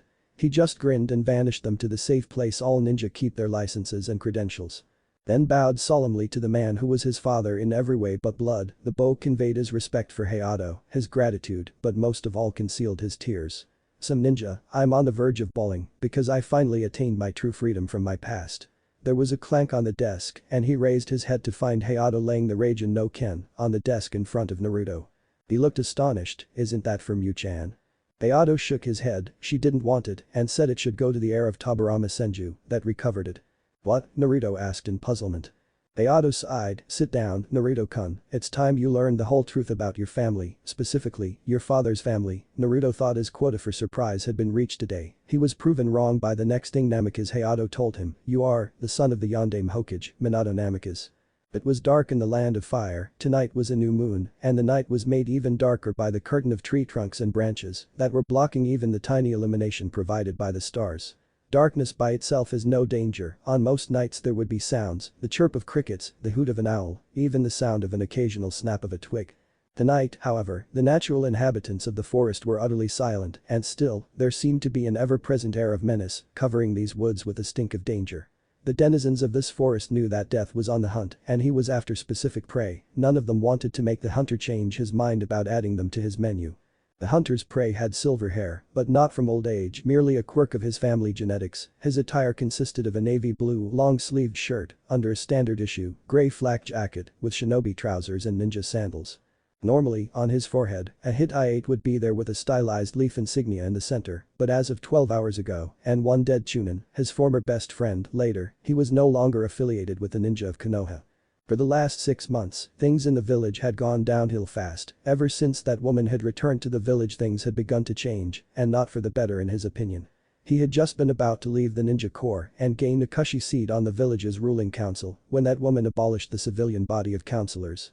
She demoted the councillors to simple bureaucrats, they now managed the minutiae of details that came with running a village, mostly sanitation and building restoration, as well as an overhaul of the village's orphanages. She seemed determined to make sure all of the village's orphanages were looked after, and those found lacking were sent packing. One orphanage she seemed to go out of her way to make an example of, the smallest infractions from that single orphanage, which would be overlooked in the others, was added to the list and within a month was closed down, and the orphanage personnel was flogged to within an inch of their lives. Afterward, she was named Hokage by the Sandaime, and then she really began making changes. From instating a curfew on all civilians, with only restaurants and food stores allowed to remain open after 9 at night, so ninja could get something to eat between missions. Prices were fixed for food stores or had a cap that they could not go above, and the cap was based on comparable goods sold in villages of comparable size to Konoha. Now everybody paid the same price, whether the shop owner liked them or not. The one change this man applauded was the law that stated no ninja could be excluded from any store or business without just cause, and it had to be proven to the Anbu squad leader, or the owner could find themselves slapped with a hefty fine and closure of the business for 1 week. A second infraction led to a flogging, another heavier fine, and closure for not more than 1 month. A third led to permanent closure of the business and revocation of the right to work in Konoha. They were not banished, but without the ability to work in Konoha, the person would be required to leave to earn money. The aim of these 2 revisions was quite clear to the more astute citizens. Konoha was a ninja village, it was for ninja, governed by ninja, and it was not ruled by democracy, but by the Hokage, of which only the daimyo could overrule the Hokage, but only under very strict guidelines. Many tried to protest to the daimyo formally, but were sent very clear orders by the daimyo to pack up and leave Konoha. If they did not like the way the Hokage ran her village, they did not have to stay there. It was not just the civilian population that felt the pinch of change when Tsunade Senju returned to the village. She instituted more discipline among her ninja forces that the previous Hokage had allowed to lapse. To the old-timers of the village, it was nothing new, these were the same strictures of behavior that had been known under the regimes of the first and second Hokage, and the first term of the third. Even the fourth held these standards of behavior sacred, and he was, in his short term in office, considered one of the more laid-back Hokages of those that came before him. This relaxed discipline had been allowed under the auspices of the Sandaime's second term in office, because when he took back the hat, he had been enjoying his retirement, and his mind had been hard-pressed to return to action as the Hokage. There is a phrase used in the military about how bad news tends to flow, and that phrase is shit rolls downhill, and the changes Tsunade made at first began with the elders of the village, then everything went downhill from there. She started by curtailing their power immensely, by removing their power to call council meetings without a permission. Oh, they tested her sure enough when they called a meeting of the clan council to have her ousted from the chair. They believed they had the grounds to do so, but when the 3 elders showed up to begin the meeting, all they found was Tsunade waiting for them. The clan council, it seemed, liked the way Tsunade was running things and had sent her warning about the elders' machinations to have her removed from office. Waiting with Tsunade was the entire core of Anbu, waiting with the remnants of the Uchiha clan. The rumors of its demise had been greatly exaggerated, it had actually only been all of the males of the clan, genin and above, who were slaughtered, plus the clan leader and the elders of the clan. Shisui Uchiha had also disappeared the night of the massacre, his body was not found among the dead. The contingent of ninja waiting with the Sannin and the Senju herself looked like they had just been in a battle. They were disheveled, but the relaxed look in their eyes, not to mention the fact they were here and not dead, told everybody who won. Tsunade was sitting in her council seat, one leg propped up over the arm of her chair, conversing with her student from her time as a Jonin sensei, Mikoto Ichiraku. From their giggles, it was mostly lady business, nothing substantive was taking place in their discourse until Tsunade spotted the elders at the door with astonished, bewildered expressions on their faces. A small flick sent Mikoto away to converse with her clan's people. Tsunade stood and a bright energetic smile crossed her visage. "Esteemed elders, welcome, we're just wrapping up here," she told them disarmingly while she approached them. "It seems while surveying the ruins of the part of Konoha that was most affected by the Kekkei no Kitsune's assault 13 years ago. Anbu found an interesting series of tunnels running beneath that section of the village. It was unusual to say the least and a serious security issue to leave unexplored. If one wanted to, they could conceal a sizable contingent of personnel within Konoha and we wouldn't have known anything about them until it was all over," she explained to them like they were children. "That's entirely possible, Tsunade." Shiramura addressed the Hokage with familiarity, the way he used to do with the third. "They should be thoroughly scouted." Tsunade nodded, "They already have been, and wouldn't you know it, our worst fears were realized. It seems a quite large force of ninja had managed to infiltrate our village and had taken refuge in those tunnels." She seemed to remember something. "Oh, Shiramura-san, if you ever address me so familiarly like that again," she began sweetly, before her voice hardened with implacability, "I'll have you brought up on charges of sedition and insubordination, which is punishable by public flogging, and your chakra sealed permanently. My sensei may have allowed you some leeway in how you three addressed him, but that was only because you were friends and rivals in the academy, and you too," she said, indicating Himura and Kaharu, "were his teammates under Tabarama Oji-san. That relationship doesn't extend to me," she stated clearly. "You will all address me as Senju-sama, Hokage-sama, or even Lady Hokage in common talk. I would hate to have either of you whipped in front of your grandchildren. Understood?" "Hi, Hokage-sama," they chorused, now realizing this was truly a return to the military discipline of their youth. All but one of them were excited about this direction. "As I was saying, Hokage-sama," Danzo began again, lending derisive inflection to the title. Tsunade decided to let that go for now, he would get what was coming to him soon enough. The tunnels should be scouted and surveyed and the people interrogated to see how far they have penetrated into Konoha. "And, as I said, Shiramura-san," she said, lending the same inflection for him as he did for her, before faster than a lightning strike, she leveled a right cross on the cheek, sending him flying against a wall. She had used a tiny bit of her monster strength. If she had used all of it, they would not have found enough left of him to fill a shoebox for his burial. "We have already scouted the tunnels, and it's a little too late to interrogate them, since most of them are already dead, and the others have been injured so thoroughly that they will no longer be able to speak coherently. The only one left intact, so to speak, was a young boy who has a remarkable talent for drawing. He is being held in the pediatric unit of the hospital, with his chakra sealed to prevent him from escaping." She pulled something from her pouch and tossed it to the floor. It was a mask, similar to the ones worn by her Anbu Corps. The difference was in the details. This one was a pure white full-faced mask, with a symbol for Ne on the forehead, and it was blood-stained. She tossed it to the ground like an unholy thing. "They were all wearing this," Tsunade shivered theatrically, "the symbol for emptiness, a blank slate, without moral compunction for anything. Whatever they were, they sure weren't ninja, at least not the kind of ninja I'd want to deploy. I need people with a moral compass to know when to say no to a mission, or willing to go against the mission parameters if there is a greater moral imperative at stake." Danzo was looking at the mask on the floor with wide, astonished eyes, then up into the eyes of his Hokage. They were the eyes of somebody daring him to make a move.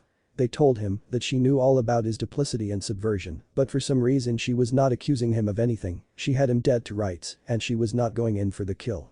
It was not feminine gentility, her eyes and demeanor were as hard as a diamond and glittered like one, with pure malice behind it. Danzo turned his head down, in submission. Whatever her game was, she was saving him for something, maybe someone else. Tsunade, satisfied that she had the old fart at her mercy, turned her head and gazed at all three of them. "By the way, I know why you all are here in my council chambers. You see, unlike you three, the clan council likes the way I'm running the village. They feel that the discipline I've been reinstituting is actually good for the village. They think the caliber of ninja we've turned out for the past 13 years has waned, and with the possible exception of Itachi Uchiha, none of them are approaching legendary status like they did under previous regimes. That means you three are guilty of treason and insubordination," she accused them with an acidic voice. "This is my village, these are my ninja, and this is my council. You are my elders, you serve at the pleasure of the Hokage and at her bidding. Well, you were elders, now you're all retired.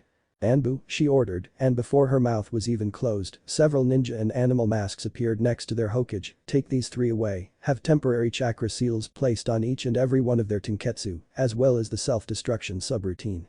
They were elders after all, the secrets they could reveal to enemy ninja could destroy Konoha overnight. This meant that they were now trapped here within the village. This level of security meant they were able to walk around the village as much as they wanted, but were unable to go more than a mile from the village walls, or the seals placed over their tenketsu would activate, which would immediately and forcibly expel all of the chakra within the chakra coils, which would lead to death via chakra exhaustion. They were also restricted from entering ninja buildings. They were now persona non grata to the ninja of Konoha if they tried to enter places with restricted access only to ninja. The same subroutine that killed them if they left rendered them unconscious for sticking their nose where it did not belong. At their age, the elders could still die of a heart attack or stroke if that happened. "Hi, Hokage-sama," the Anbu bellowed. Izuki came back from his musings. He had learned all of that from his best friend Haruka Yamino a week or two after it had gone down. The Hokage encouraged everyone in the room to tell of what they saw that night. She wanted everyone to know the level of her resolve for returning Konoha back to its former glory. Iruka had been recalled to active duty after Tsunade had to decommission several Anbu commanders. Tsunade had ordered them to undergo psychological screening to make sure they were still viable Anbu. The details were sketchy, but the Yamanaka clan was employed heavily. From what they had heard, they were all given the same scenario. They had to watch a child being beaten up by several adults. It was always the same child, though who the kid was need to know only. The ones who stepped in to aid the child without being ordered were retained. Those that had to be ordered or refused to help even when ordered were decommissioned and/or executed for dereliction of duty. They were Anbu. To leave them alive would open up a potential enemy that Konoha could not allow. Such was the fate of all who entered the Anbu ranks. Those that served with distinction and honor could be let go almost without worry. Those who defiled their position or otherwise served their village poorly did not live long enough to become a threat to the village. After the elders were, for lack of a better term, sacked, Tsunade turned to the clans. While for the most part the Hokage could not interfere with the clans, the daimyo could, and in Konoha his shadow of fire served in his name, so it was within this office she acted. It was during one of the clan council meetings, toward the end, when it all went down. They had made good progress in the meeting that day, without the elders chiming in to add their two koryo over everything which was discussed. That made things run more smoothly, even if Tsunade was looking to have them replaced.